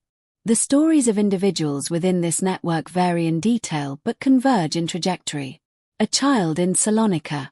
A tailor in Amsterdam. A rabbi in Krakow. A seamstress in Budapest. Their journeys differed in length, in climate, in language spoken along the way. But the final platform was often the same. Standing on that ramp today, one can imagine the trains arriving from every direction. The steel tracks stretching outward like veins feeding a heart of destruction. the wind moving across open fields where once the sound of engines echoed daily. Birkenau's secrets were not confined to its fences. They were embedded in every ticket issued, every schedule adjusted, every signature placed on deportation orders. As we move forward in this narrative, the lens narrows again, back inside the camp during its final days of operation. We will examine the frantic effort to erase evidence, the destruction of crematoria, and the final choices made by those who had sustained the system. Because when the train stopped and the chimneys fell, the network did not simply dissolve. It left behind traces in archives, in rail yards, in towns emptied of entire communities. The tracks remain. And they lead us to the moment when concealment gave way to exposure, when the machinery built over years confronted the inevitability of collapse. The explosions came before the silence. In the early days of January 1945, the ground at Birkenau trembled not from trains arriving, but from charges placed deliberately beneath concrete floors. The chimneys that had poured smoke into the sky for years were wired with explosives. Orders moved swiftly through the remaining SS units. Burn the records. Destroy the structures. Leave nothing usable behind. The war was closing in. From the east, the thunder of artillery grew louder each day. Soviet forces were advancing through Poland with relentless momentum. Towns that had once seemed distant on maps were now hours away. The men who had stood so confidently on the ramp now faced a different calculation. How much could they erase before they fled? Inside administrative buildings, piles of documents were set alight. Transport lists, correspondence, internal reports, stacks of paper fed into flames. Smoke-filled offices that had once been meticulously ordered. Typewriters were overturned. Filing cabinets smashed open. But paper burns faster than memory. The crematoria were the next priority. Crematorium 4 had already been damaged in the October 1944 uprising. Now crematoria 2 and 3 were prepared for demolition. Explosives were positioned carefully. The intent was not aesthetic destruction but obliteration. To collapse roofs, shatter walls, distort the layout so completely that future investigators would struggle to interpret what had stood there. When the charges detonated, the sound cracked across the frozen landscape. Concrete buckled. Steel twisted. Chunks of brick fell inward. Chimneys that had dominated the horizon for years collapsed in heavy arcs. For a moment, smoke rose not from burning bodies but from shattered masonry. Prisoners watched from barracks windows and from the yard during roll call. Some understood immediately what was happening. Others sensed only urgency and fear in the guards' movements. The evacuation orders followed swiftly. Those deemed fit to march were assembled in columns. Women first, then men. The sick were left behind in hospital blocks. The decision was pragmatic. Transporting the weak would slow retreat. Those left behind were assumed to die of illness or exposure before liberation. Snow covered the ground lightly that week. Boots crunched as columns formed near the gate. Prisoners were given minimal food, a crust of bread, sometimes nothing at all. Many had already endured years of malnutrition. Now they faced an open road in winter. The gates that had once admitted trains now released lines of skeletal figures. The death marches began. Guarded by SS men with rifles and dogs, prisoners moved westward through villages and fields. Civilians watched from doorways. Some offered water quietly. Others turned away. The line stretched for miles. Those who stumbled were shot and left where they fell. Bodies dotted the roadside, quickly covered by drifting snow. The march was not aimless. It was a relocation, an attempt to move prisoners deeper into German territory, to camps such as Buchenwald, Dachau, and Bergen-Belsen. The regime sought to retain control of its labor force while preventing liberation narratives from spreading. But the columns thinned rapidly. Cold gnawed at bare heads. Shoes disintegrated. Frostbite blackened toes. Guards themselves appeared strained, aware that front lines were shifting unpredictably. Gunfire occasionally echoed from distant directions, reminders that the war was no longer abstract. Back at Birkenau, a different kind of quiet settled. The camp was not entirely empty. Approximately 7,000 prisoners remained, those too sick to march or overlooked in the haste of evacuation. Barracks once packed with thousands now felt cavernous. Doors swung loosely in winter wind. Watchtowers stood unoccupied. Smoke no longer rose from chimneys. When Soviet soldiers entered on January 27, 1945, they moved cautiously at first. Intelligence reports had warned of mines and booby traps. The soldiers were young, battle-hardened from months of brutal fighting. They expected resistance. Instead, they found survivors emerging slowly from barracks. Some could not walk without support. Others stared blankly, uncertain whether these new uniforms signaled liberation or another transfer. Language barriers complicated first contact. Gestures conveyed more than words. Soldiers offered bread, sometimes too much too quickly for starved stomachs. Medical units followed, setting up makeshift infirmaries. The scale of what they discovered became clear in stages. Warehouses filled with belongings. Bunk rooms crowded with emaciated figures. The ruins of crematoria still warm from recent demolition. Film crews documented the scene. Cameras captured rows of children standing in oversized coats, their faces thin but eyes wide. They recorded piles of shoes stacked behind barbed wire.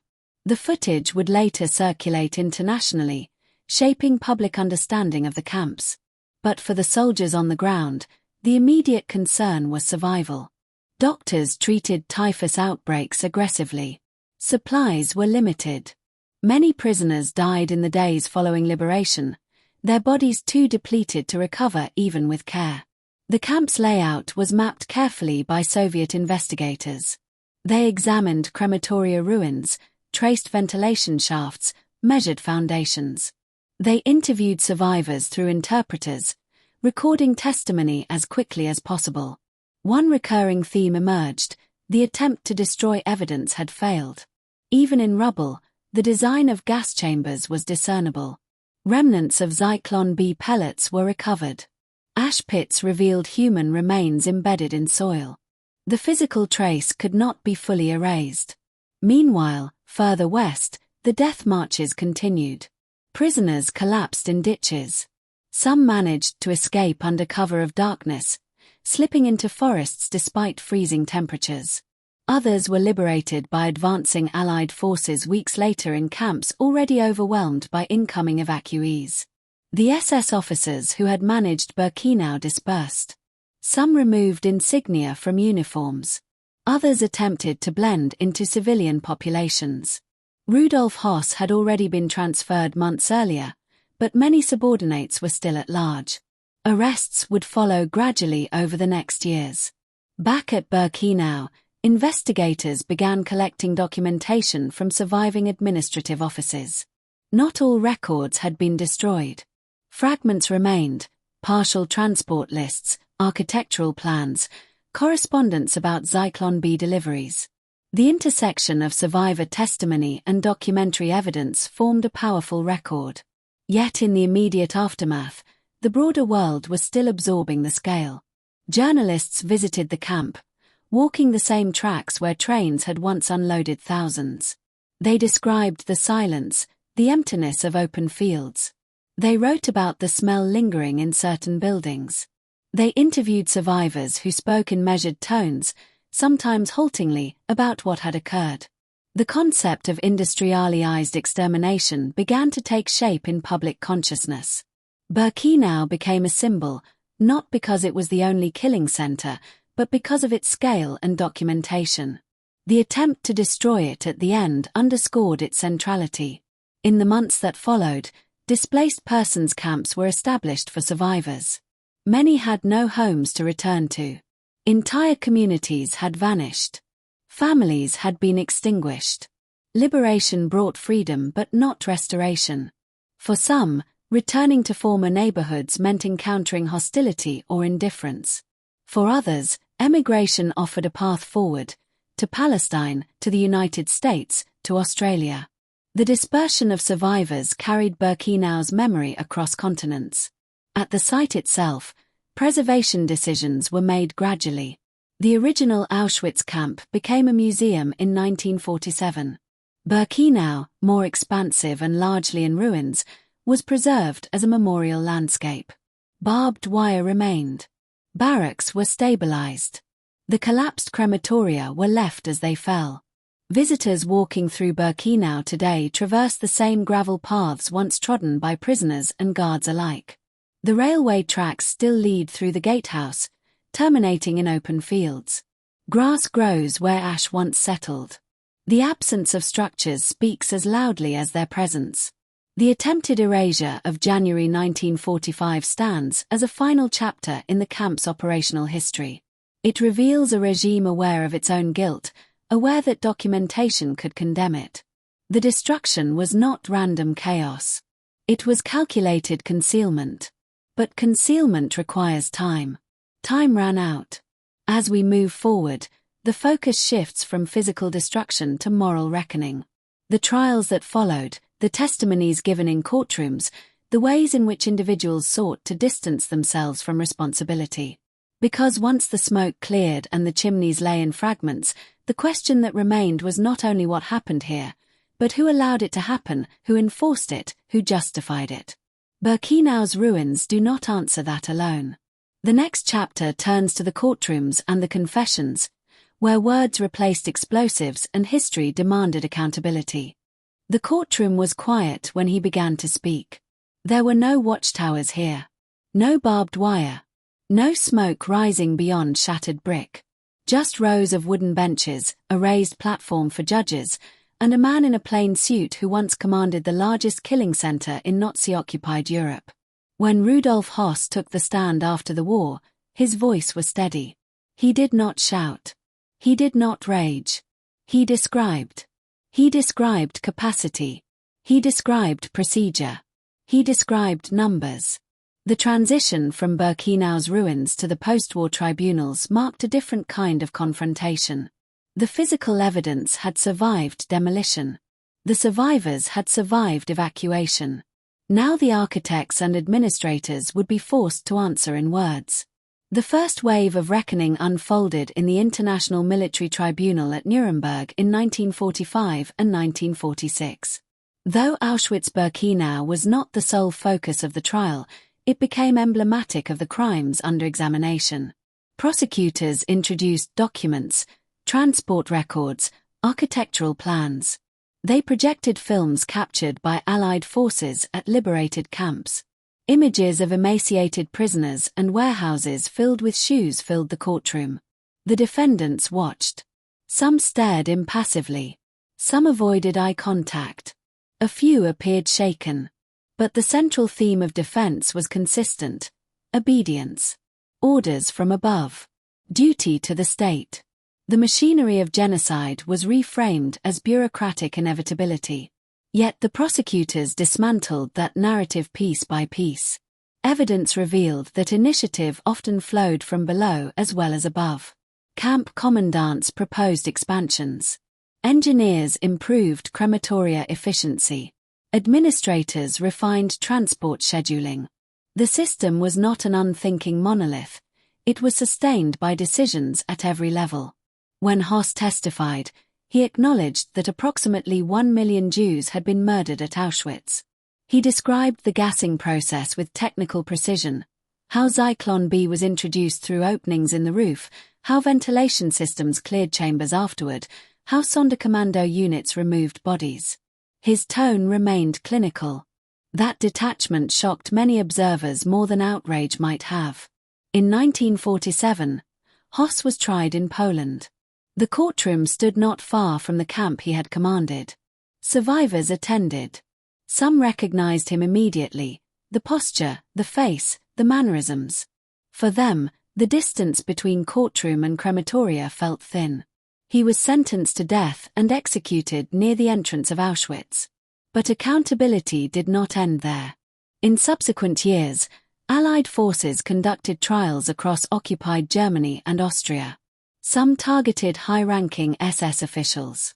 Others focused on mid-level administrators and guards. Evidence was often fragmentary. Records had been burned. Witnesses were scattered across continents.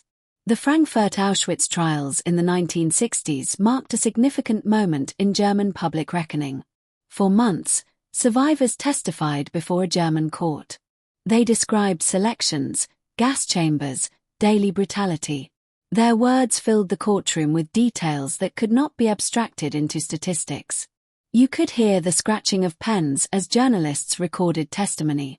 You could feel the tension in the air as former SS men sat in the dock, listening to accounts of actions they claimed to have forgotten. The trials revealed something complex about justice. Legal frameworks required precise charges, specific acts committed by identifiable individuals. But Birkenau's operation had been collective. The line between direct perpetrator and accessory blurred. Some defendants argued they had never personally killed anyone, that their role was administrative. The courtrooms forced societies to confront a difficult question. How do you prosecute participation in a system designed to diffuse responsibility? Meanwhile, outside legal proceedings, survivors built new lives. Some emigrated to Israel, to North America, to Australia. They married, had children, established businesses. But the numbers tattooed on their arms remained visible markers of history. For many, testimony was a moral obligation. Writers such as Primo Levi and Elie Wiesel described Auschwitz and Birkenau in memoirs that reached global audiences. Their language carried not only fact but feeling, the hunger, the fear, the moral disorientation. These accounts broadened understanding beyond court transcripts. Yet even as documentation accumulated, denial movements emerged. In the 1950s and 60s, fringe voices began questioning the existence of gas chambers or minimizing victim numbers. They exploited inconsistencies in early reports, misinterpreted forensic evidence, and leveraged the passage of time to sow doubt. The response was documentation. Historians examined blueprints. They compared architectural plans to surviving ruins. They analyzed chemical residues in gas chamber walls. They studied transport records preserved in railway archives. They cross-referenced survivor accounts with perpetrator testimony. The convergence of independent sources reinforced the narrative.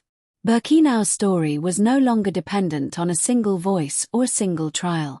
It was embedded in multiple layers of evidence: documentary, physical, testimonial. Still, legal accountability remained uneven. Some perpetrators were never tried. Some lived out their lives quietly. Others were discovered decades later, extradited, prosecuted in old age.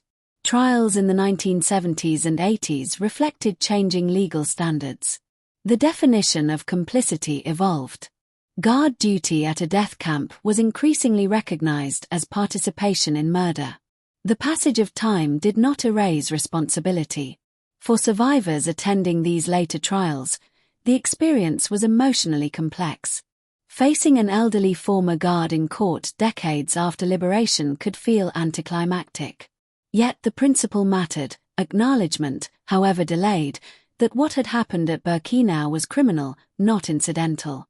Beyond legal arenas, Birkenau became a site of international remembrance. On anniversaries of liberation, ceremonies were held at the camp. Candles were lit near the ruins of crematoria. Survivors stood beside world leaders. Speeches emphasized vigilance, memory, the dangers of hatred. The railway tracks became a symbolic focal point, a path once used for destruction now walked in contemplation. Education programs expanded. Students from across the globe visited the site, guided through barracks and along the ramp.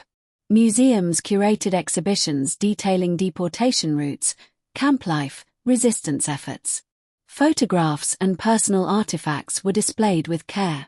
The challenge was balance. How to present horror without sensationalism. How to preserve authenticity while accommodating millions of visitors. How to prevent memory from becoming routine. At the same time, new archival discoveries continued to surface.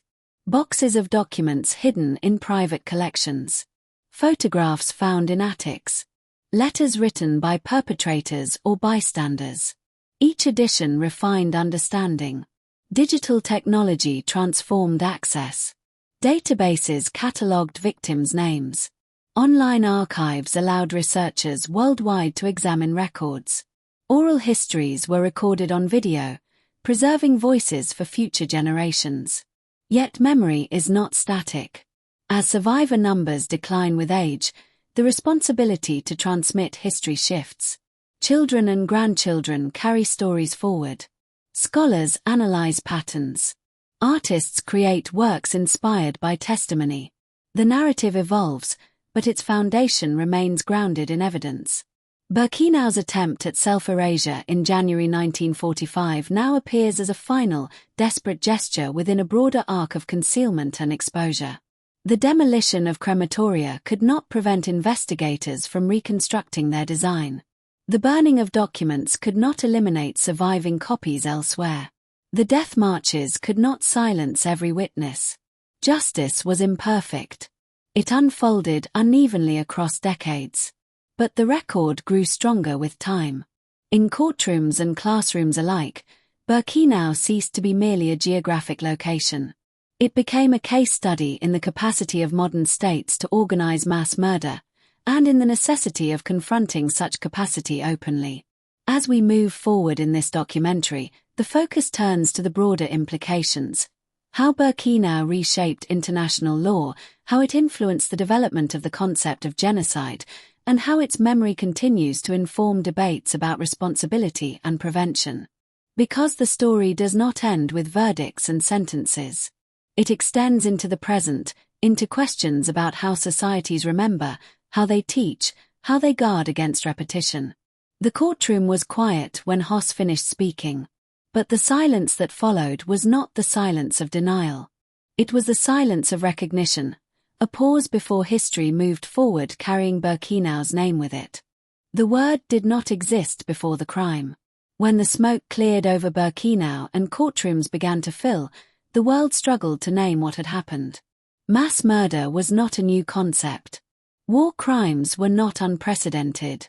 But the deliberate, state-coordinated attempt to annihilate an entire people, across borders, through bureaucratic channels, using industrial methods, required new language.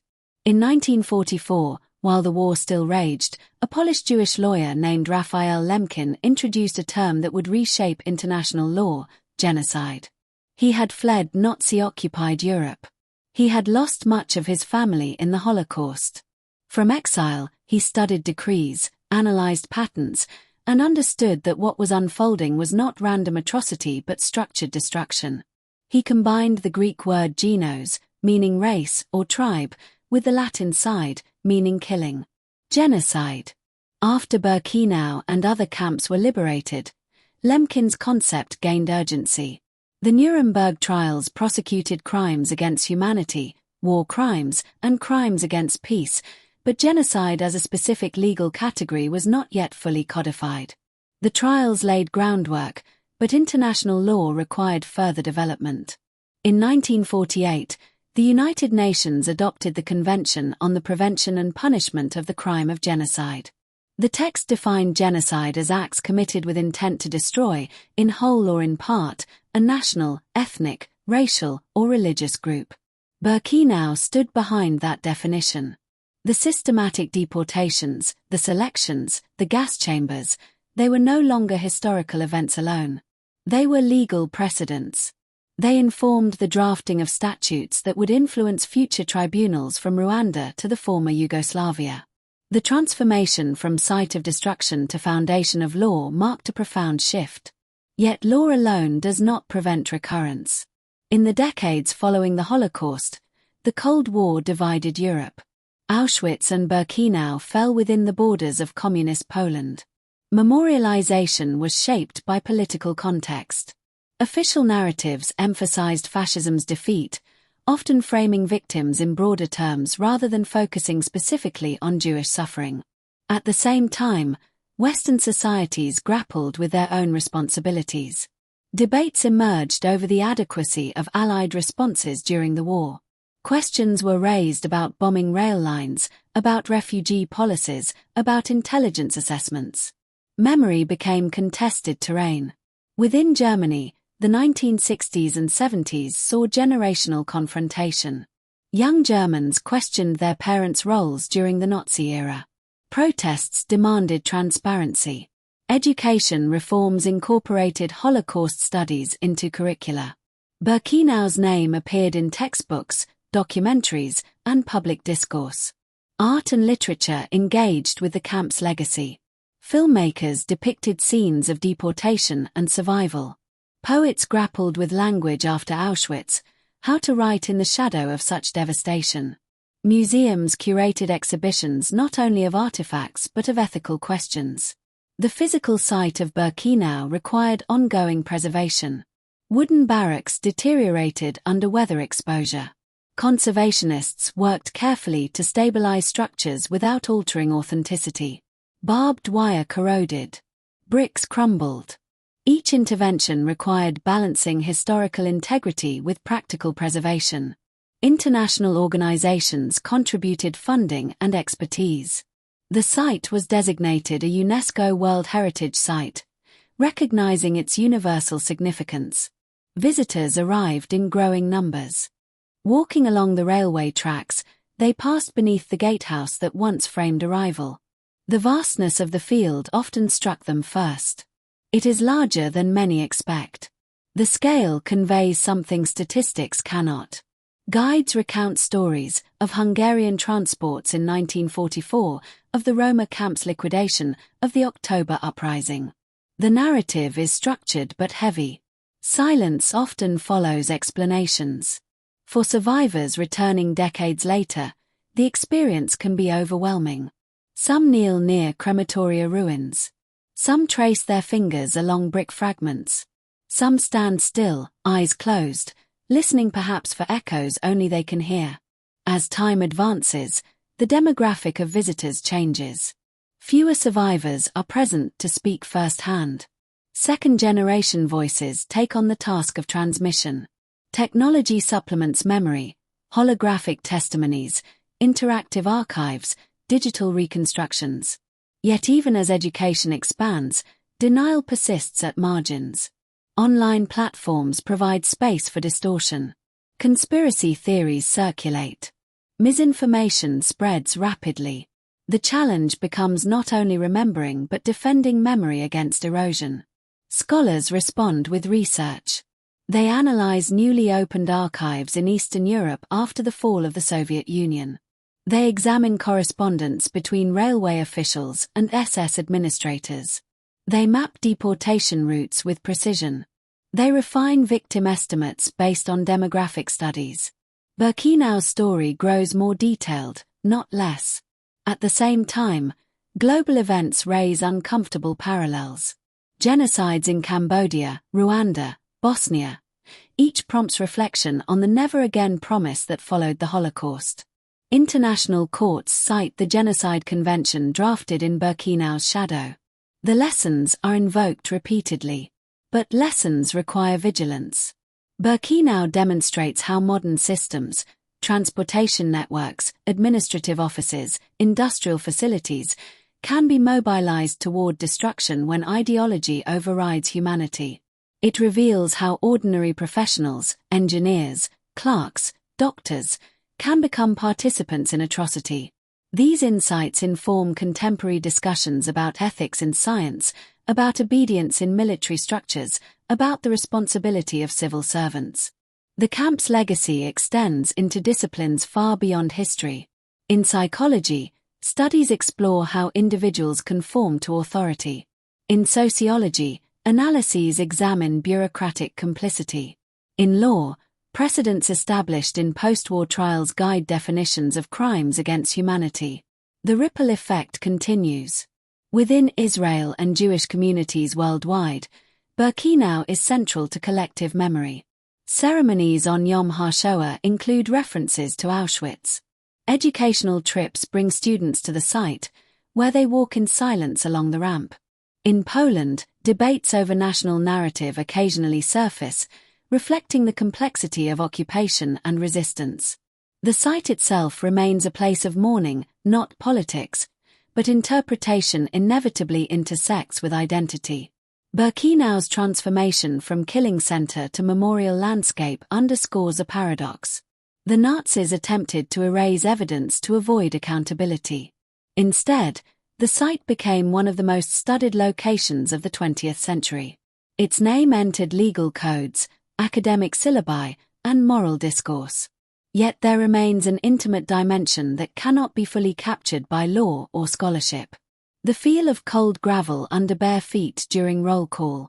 The sound of a mother calling a child's name into an indifferent sky. The sight of smoke drifting over fields where villagers once farmed. These sensations persist in testimony, passed down through generations. As the 21st century progresses, preservation faces new challenges. Climate change threatens wooden structures. Tourism pressures infrastructure. Political shifts influence funding priorities. But the core remains: the open field, the railway tracks, the ruins of crematoria. When visitors stand there today, they confront more than history. They confront the question of how societies can descend into organized cruelty and how they might resist it. Birkenau's legacy is not solely about the past. It is about the fragility of moral frameworks. The word genocide emerged because Birkenau and other sites demanded vocabulary equal to their horror. The law evolved because the crime exposed gaps in international accountability. Education expanded because ignorance had proven lethal. Yet remembrance is not automatic. It requires effort, engagement, and sometimes discomfort. As we continue this journey, the focus shifts inward again, toward the personal narratives that persist beyond institutions and legal definitions.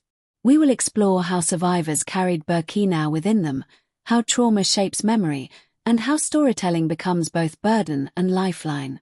Because while international conventions and memorial plaques frame the legacy, the heartbeat of remembrance lies in individual voices. The word did not exist before the crime. Now it exists because Birkenau forced the world to confront what it had allowed, and to name it so it could never be dismissed as mere tragedy. For many of them, liberation did not feel like freedom. When the gates of Birkenau opened and the guards vanished, there was no sudden surge of triumph, no immediate sense of safety. There was confusion, weakness, an emptiness that felt almost as vast as the camp itself. After years defined by barbed wire and smoke, the absence of command felt unreal. Some survivors later said that the first night without guards was the most frightening. The searchlights were off. No whistles pierced the dark. No roll call at dawn. The silence, once unimaginable, was overwhelming.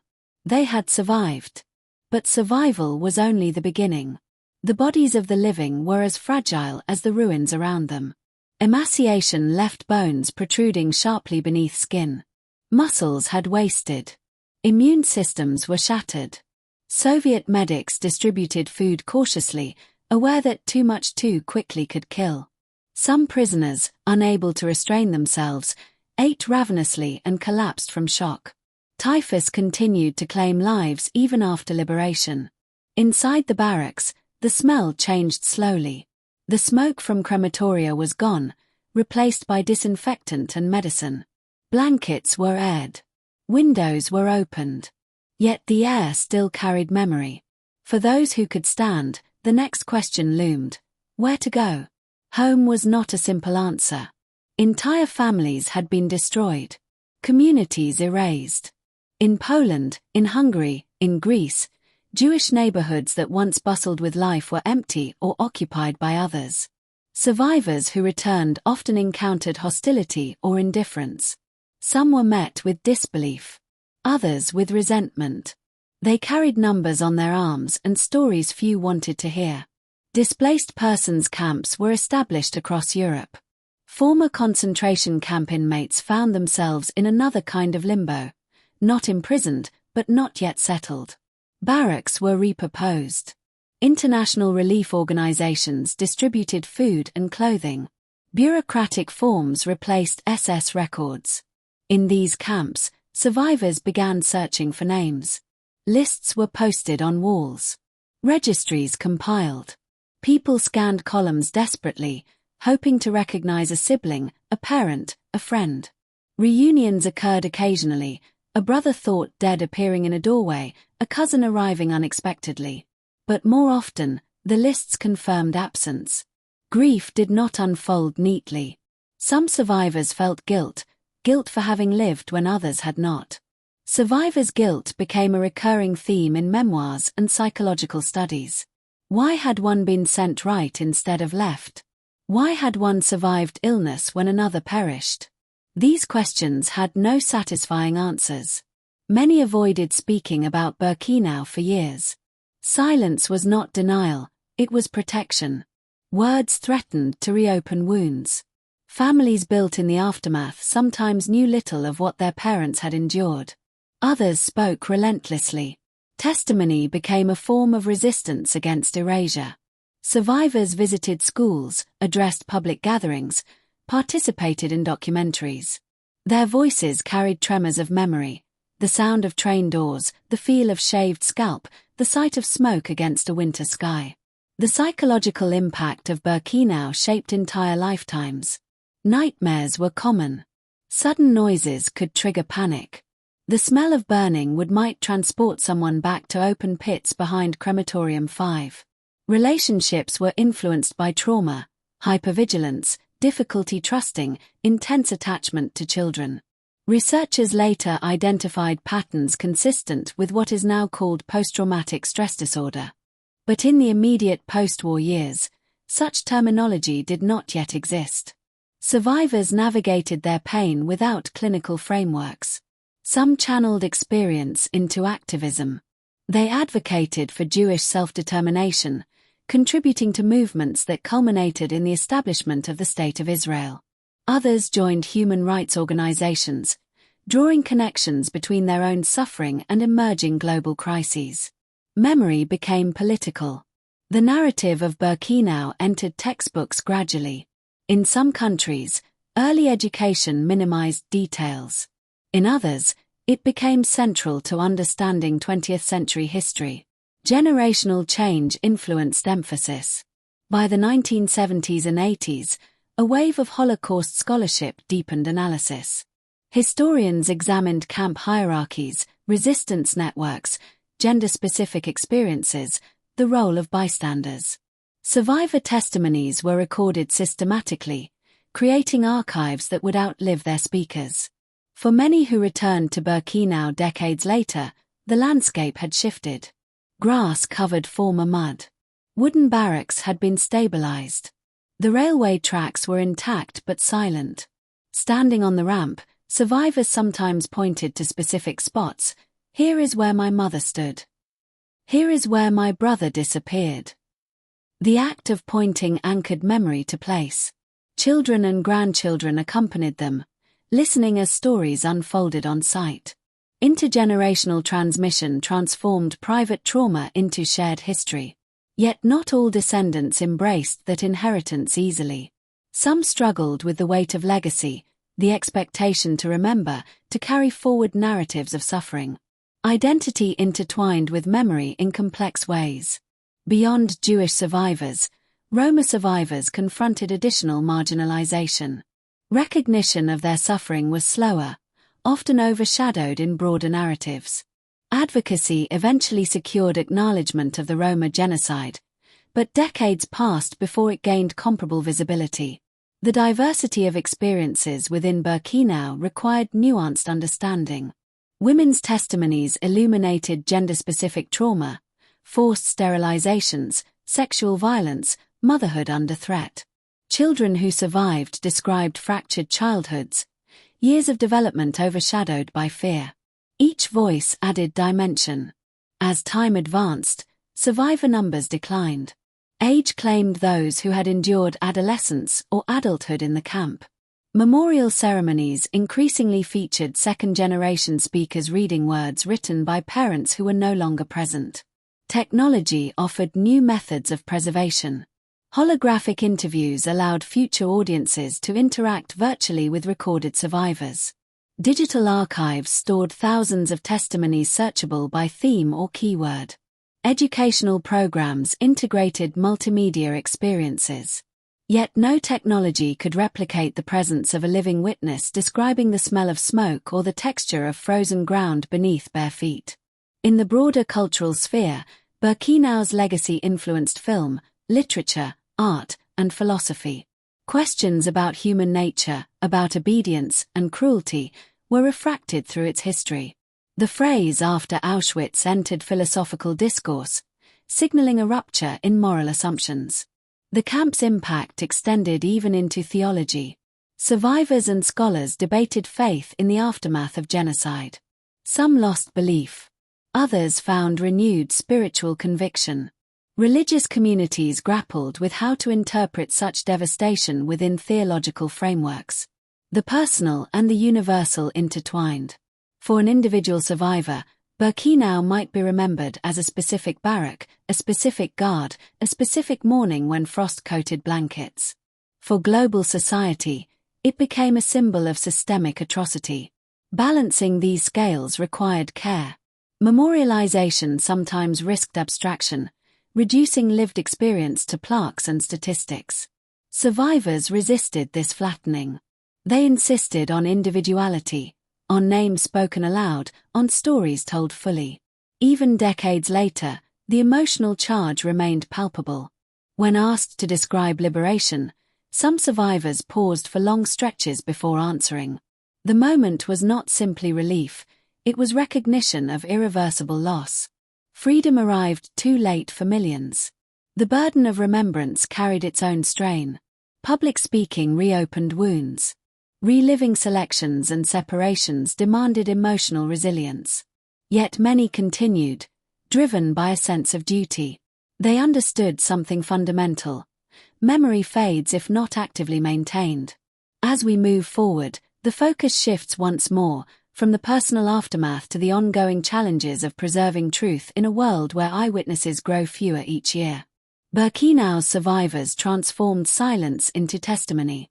Their voices bridged the gap between ruins and understanding. But what happens when those voices fall silent?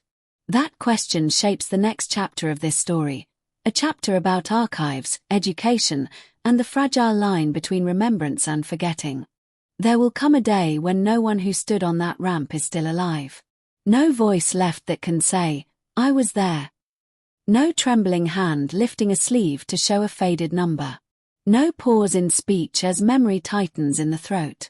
The generation that carried Birkenau in their bodies is fading. And with them fades something irreplaceable, not the facts, not the documents, not the ruins, but the living bridge between past and present. The question now is not whether Birkenau happened. The evidence is overwhelming. The ruins stand. The archives are vast.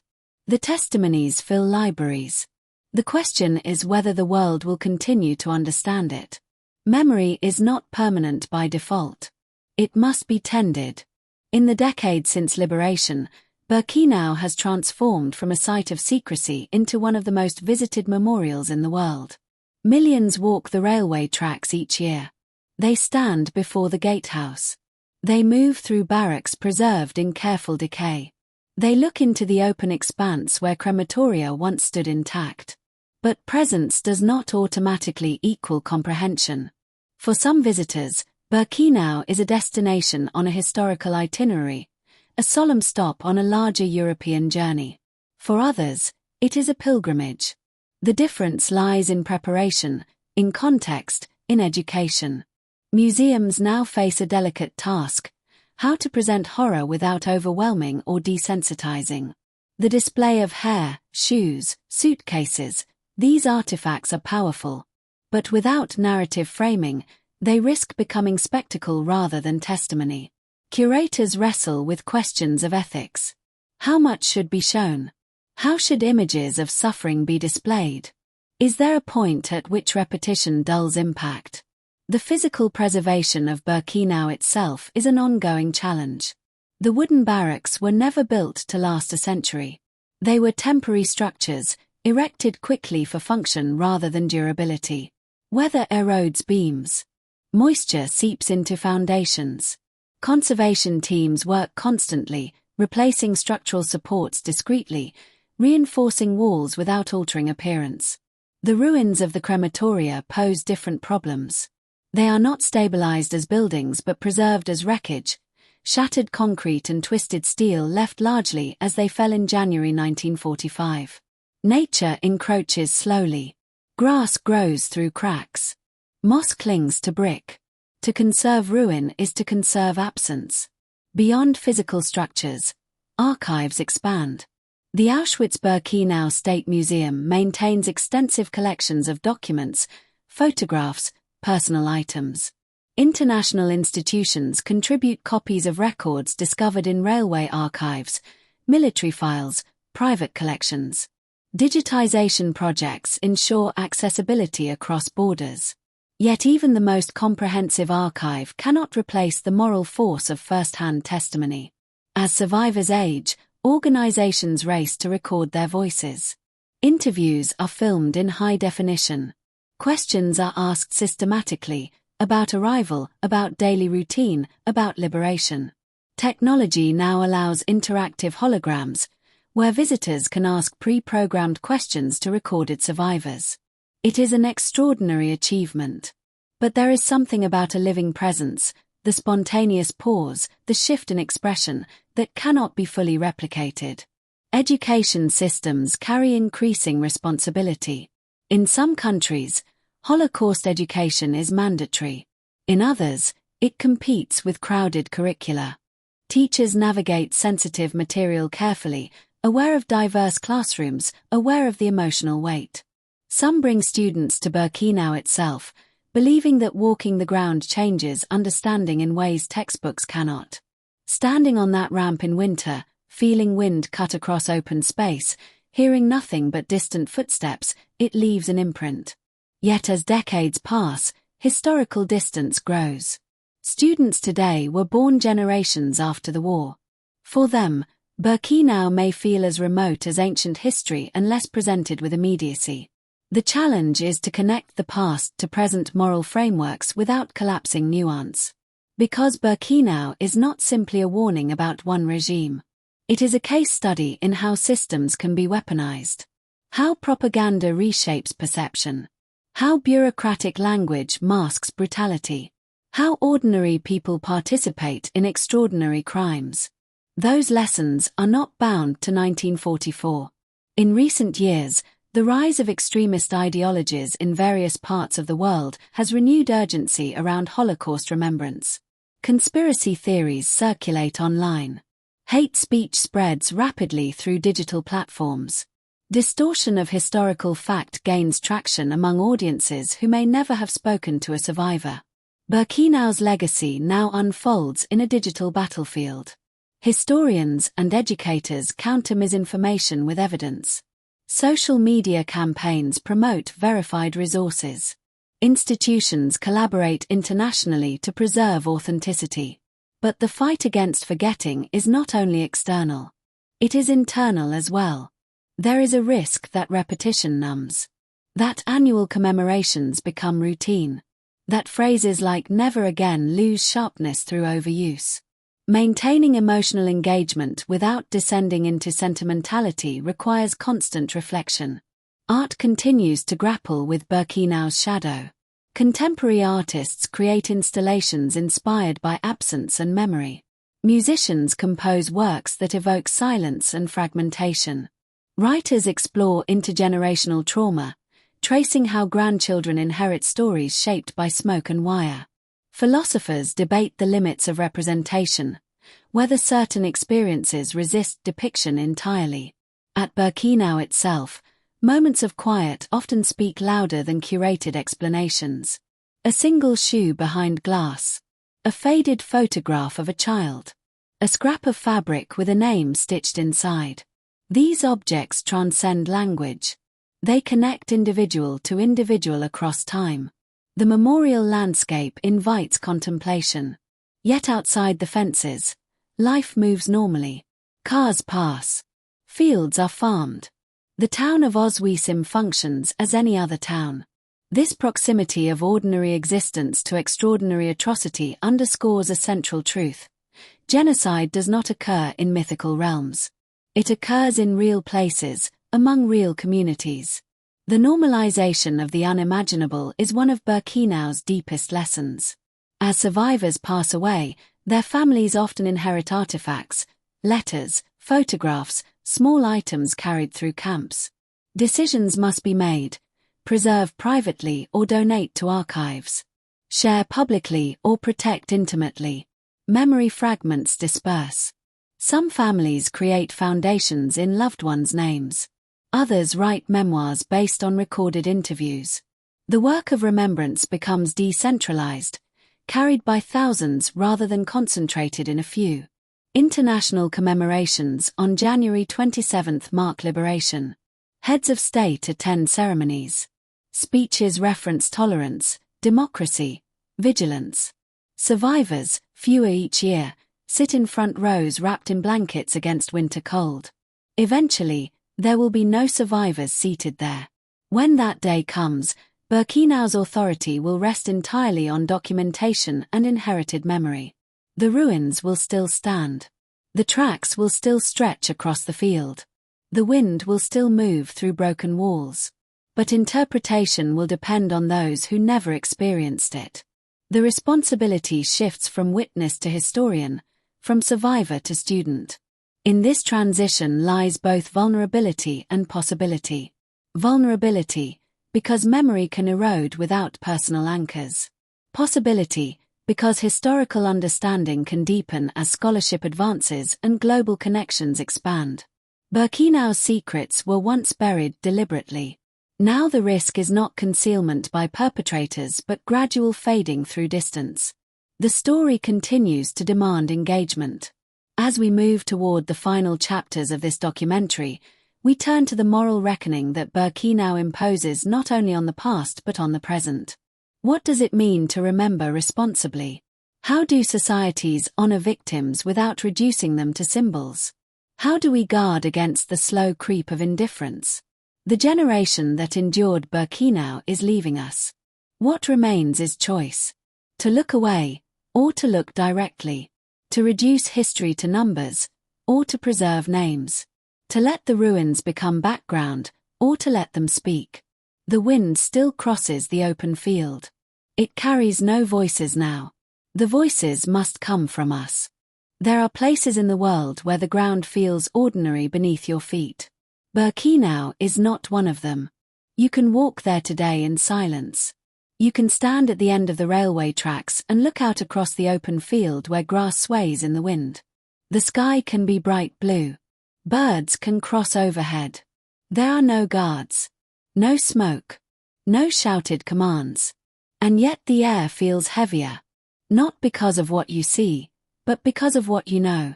By the time Birkenau reached its full murderous capacity in 1944, it had become the central killing site of the Holocaust. More than 1 million people were murdered there. Jews from across Europe. Roma families. Soviet prisoners of war. Polish political prisoners. Others marked by ideology as expendable. The scale alone is staggering. But scale does not explain impact. The true weight of Birkenau lies in how it was built, how ordinary systems were reshaped into instruments of annihilation. How railway networks became arteries of death. How paperwork became precursor to murder. How industrial design was optimized not for production, but for destruction. This chapter is not about what happened inside the gas chambers. It is about what Birkenau revealed about the modern world. The camp was not chaotic violence. It was ordered. It had departments, schedules, inventories, blueprints. It had engineers calculating crematoria capacity, doctors overseeing selections, clerks recording arrivals, guards enforcing routine. The horror lay not only in cruelty, but in structure. This is why Birkenau remains central to discussions far beyond history. In law schools, it is studied as a catalyst for international human rights frameworks. In political science, as a case study in totalitarian governance. In psychology, as an example of obedience to authority under extreme ideology. In ethics, As a warning about professional complicity, Birkenau forces uncomfortable recognition. Systems do not become murderous overnight. They shift gradually. Language changes first. Categories emerge. Bureaucracy follows. By the time the gas chambers were operational at full scale, much of Europe had already been conditioned to accept exclusion. Jews had been stripped of citizenship. Roma had been segregated. Political dissenters had been imprisoned. Each step seemed incremental to those inside the system. But the accumulation was catastrophic. Birkenau exposes the fragility of moral boundaries. It shows how neighbors can become bystanders. How professionals can rationalize participation. How ideology can override empathy. These are not distant phenomena. They are recurring risks in any society that dehumanizes categories of people. Standing in Birkenau today, one sees mostly emptiness. Long stretches of open field where barracks once crowded together. Foundations marking structures that no longer stand. The ruins of crematoria lying broken but unmistakable. It is tempting to treat the site as finished history. But history is not static. Every time a political movement frames a minority as threat rather than neighbor, the echo is there. Every time bureaucratic language obscures human consequence, the echo is there.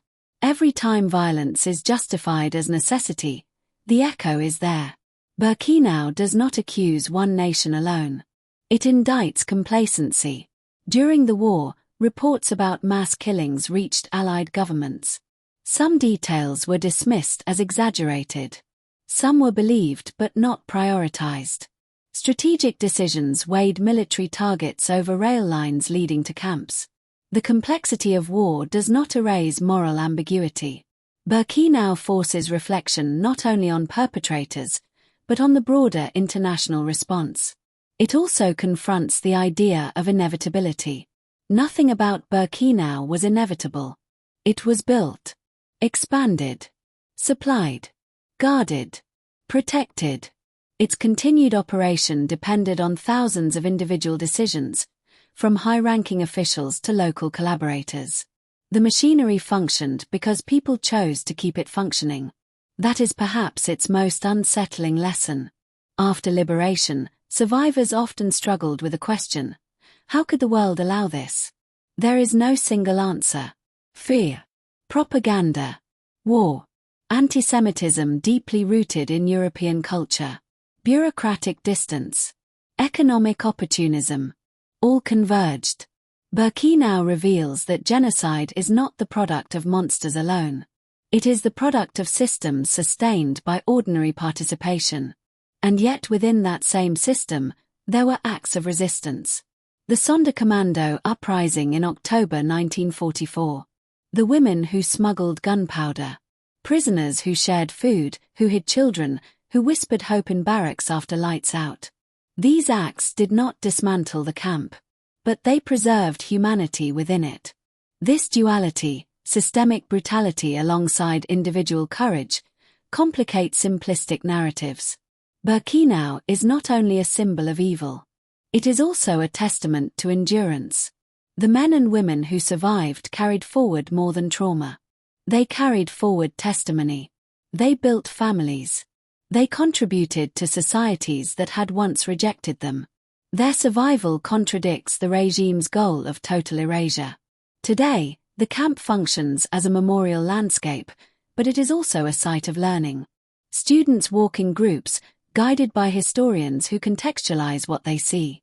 They are told about deportations from Hungary in 1944, about the Roma camp liquidated in August of that year, about the final demolitions in January 1945. They are encouraged not only to mourn, but to analyze. Why did institutions fail? Why did propaganda succeed? What mechanisms enabled compliance? These questions extend beyond the Holocaust. They apply to contemporary debates about authoritarianism, about disinformation, about civil rights. Birkenau becomes less a closed chapter and more a reference point. But there is a danger in overgeneralization. Birkenau was specific. It targeted specific groups under a specific ideology in a specific historical context. Universal lessons must not erase particular suffering. Names matter. The camp's records, incomplete but extensive, list transports from Salonika, from Amsterdam, from Paris, from Vilna, from Krakow. Each transport represents thousands of individual lives. When visitors stand before display cases filled with children's shoes, abstraction dissolves. A small leather shoe with worn sole. A sandal with broken strap. These are not symbols. They are remnants of children who once ran, laughed, played. The moral power of Birkenau lies in this tension between scale and specificity. As the 21st century unfolds, new challenges emerge. Antisemitism persists in various forms. Racism, xenophobia, and political extremism resurface cyclically. Digital platforms amplify voices that deny or distort history. Birkenau's legacy demands vigilance. It demands critical thinking, empathy, awareness of how language shapes perception. It demands that education remain robust, not optional. It also demands humility. No society is immune to dissent. No generation is guaranteed moral clarity. Birkenau stands as a marker of what can happen when hatred aligns with power. The ruins do not shout. They do not dramatize.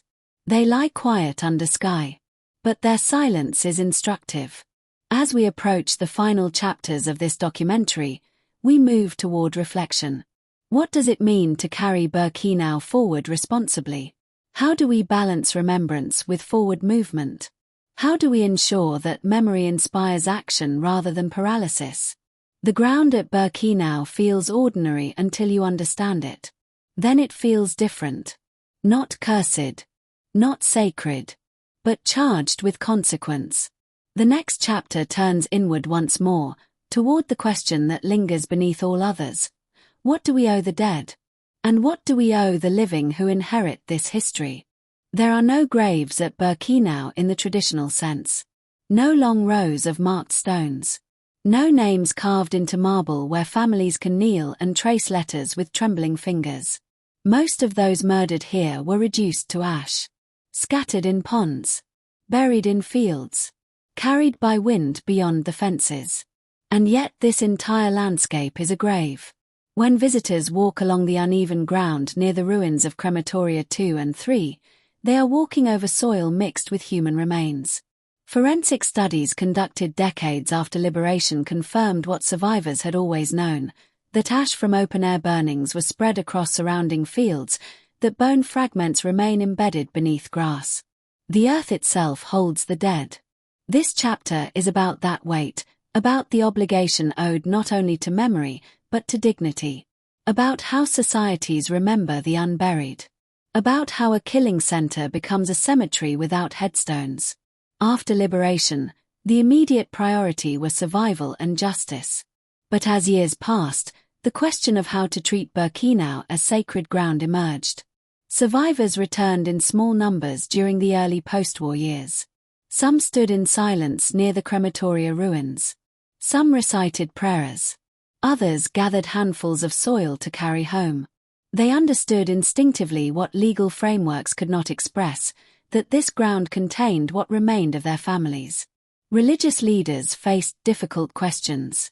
In Jewish tradition, burial carries profound significance. The dead are to be interred with care, graves marked, prayers said. Birkenau defied these rituals. Bodies had been burned systematically. Ash had been discarded deliberately to erase individuality. How does one mourn when there is no body to bury? Over time, memorial plaques were installed near key sites within Birkenau. They mark the locations of crematoria. They acknowledge the gas chambers. They stand in multiple languages: Hebrew, Polish, English, French, German, and others, reflecting the international scope of victims. But plaques are small gestures against vast absence. Some survivors resisted large monuments. They feared that monumental architecture might overshadow the rawness of the landscape. They believed the ruins themselves were the most honest memorial. Broken concrete, twisted iron, exposed foundations. The tension between preservation and sanctification remains. For some, Birkenau is primarily a historical site, a place to study architecture, logistics, policy. For others, it is holy ground. The coexistence of these perspectives requires sensitivity. Ceremonies held at Birkenau reflect this duality. On International Holocaust Remembrance Day, world leaders stand before the railway tracks. Speeches emphasize universal lessons: tolerance, democracy, vigilance. Candles flicker in winter wind. Survivors, wrapped in coats against the cold, listen as their experiences are framed in diplomatic language. These ceremonies matter. They acknowledge that Birkenau is not merely a Polish site or a Jewish site, it is part of global moral history. Yet beyond formal commemorations, private acts of remembrance occur quietly. Individuals leave stones on memorial plaques, following Jewish custom. Small pebbles accumulate, tangible signs of presence. Visitors sometimes write names on slips of paper and tuck them into cracks in brick. Others stand motionless for long stretches, eyes closed, lips moving in silent prayer. The camp does not dictate how to grieve. It offers space. That space carries complexity. Birkenau is vast. Its scale can dilute intimacy. Walking from the gatehouse to the far edge of the field can take significant time. In summer, heat rises from gravel. In winter, wind cuts across open land without obstruction. The physical exertion mirrors emotional weight. Many visitors describe a moment when the enormity becomes overwhelming, when statistics collapse into realization. 1 million. A number repeated often. But when standing on ground that absorbed their ash, abstraction fails. The absence of graves amplifies responsibility. Without marked burial sites, memory must do the marking. Educational initiatives increasingly emphasize names rather than numbers. Databases attempt to identify as many victims as possible, restoring individuality lost in mass murder. Schools participate in projects where students research a single name, tracing family history where records allow. Each name recovered is an act of resistance against erasure. Yet there are limits. Many victims remain unidentified. Entire families vanished without surviving documentation. The ashes in Birkenau's soil cannot be separated or labeled. The anonymity was part of the design. In response, some memorial efforts focus on collective mourning. The International Monument at Birkenau, unveiled in 1967, stands near the crematoria ruins.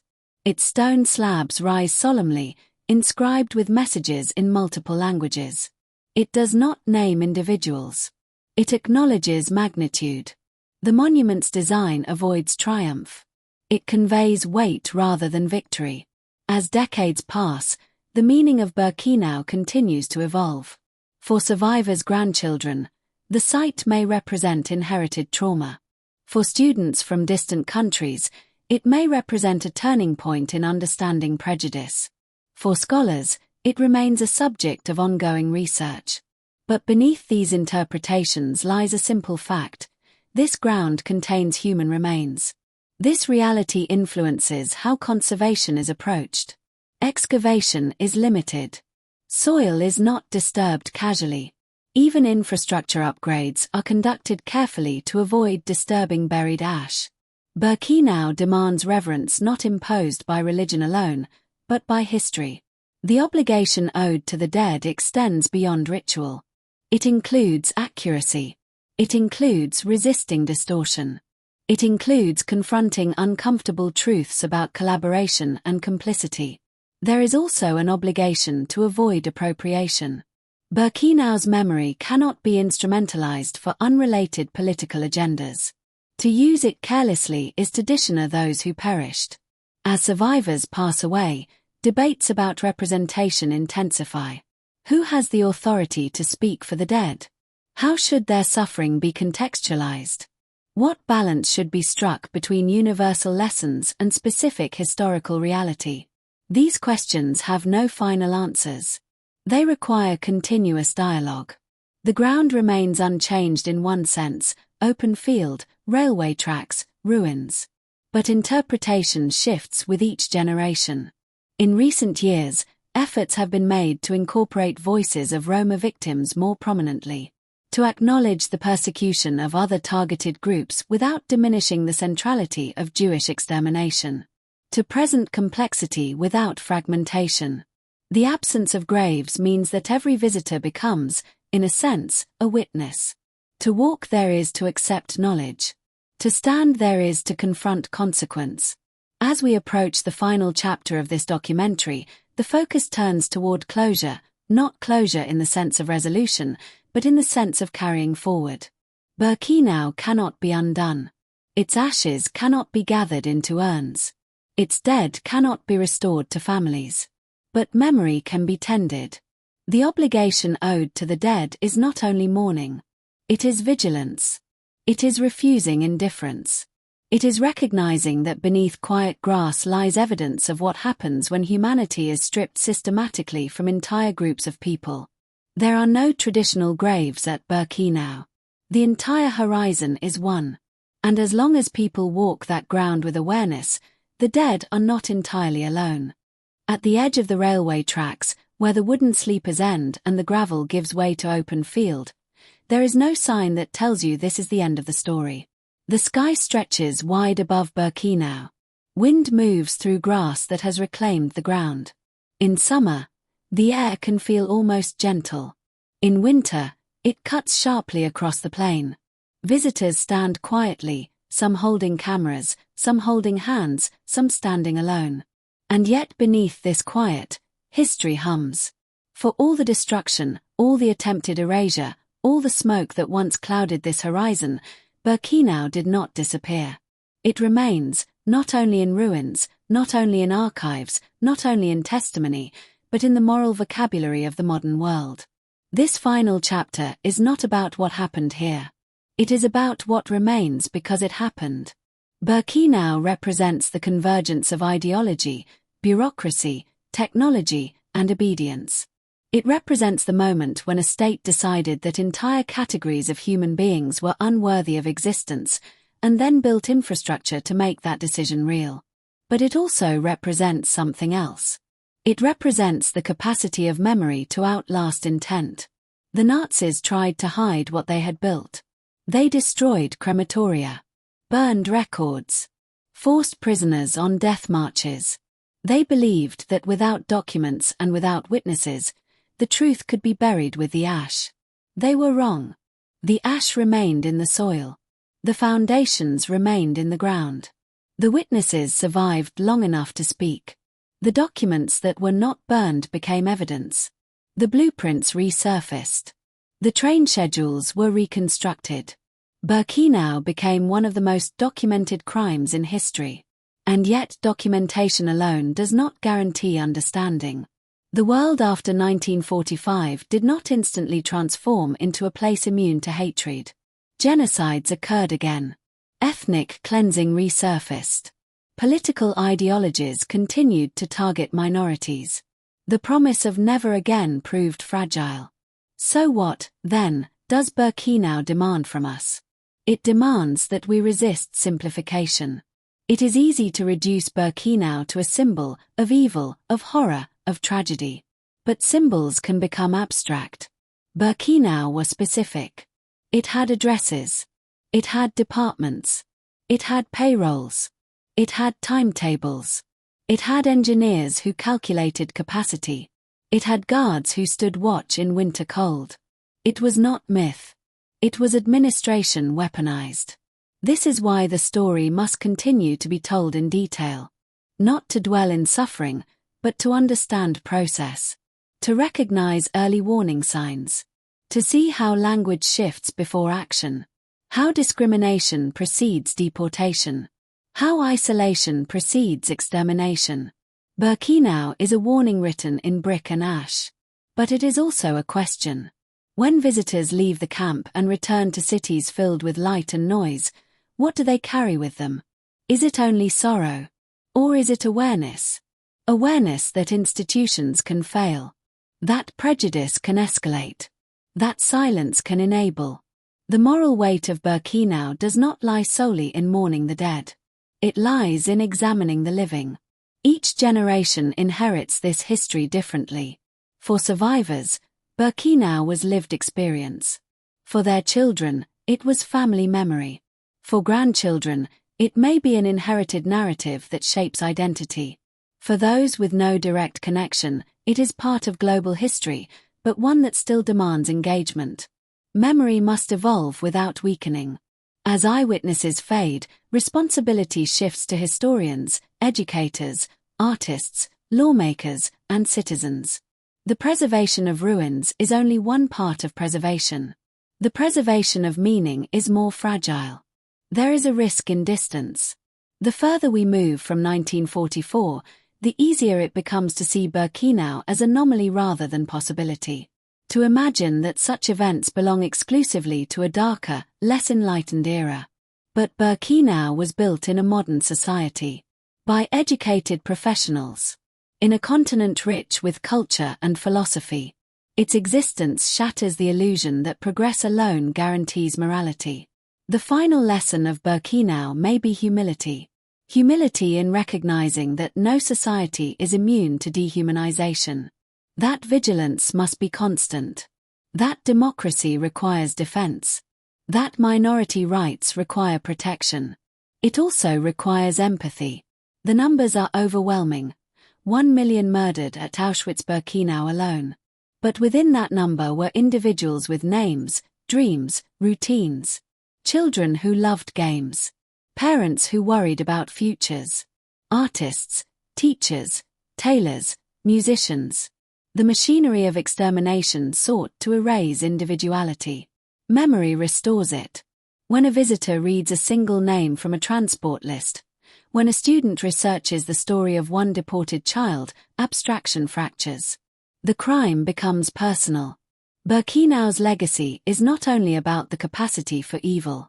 It is about the necessity of recognition. Recognition of how fragile rights can be.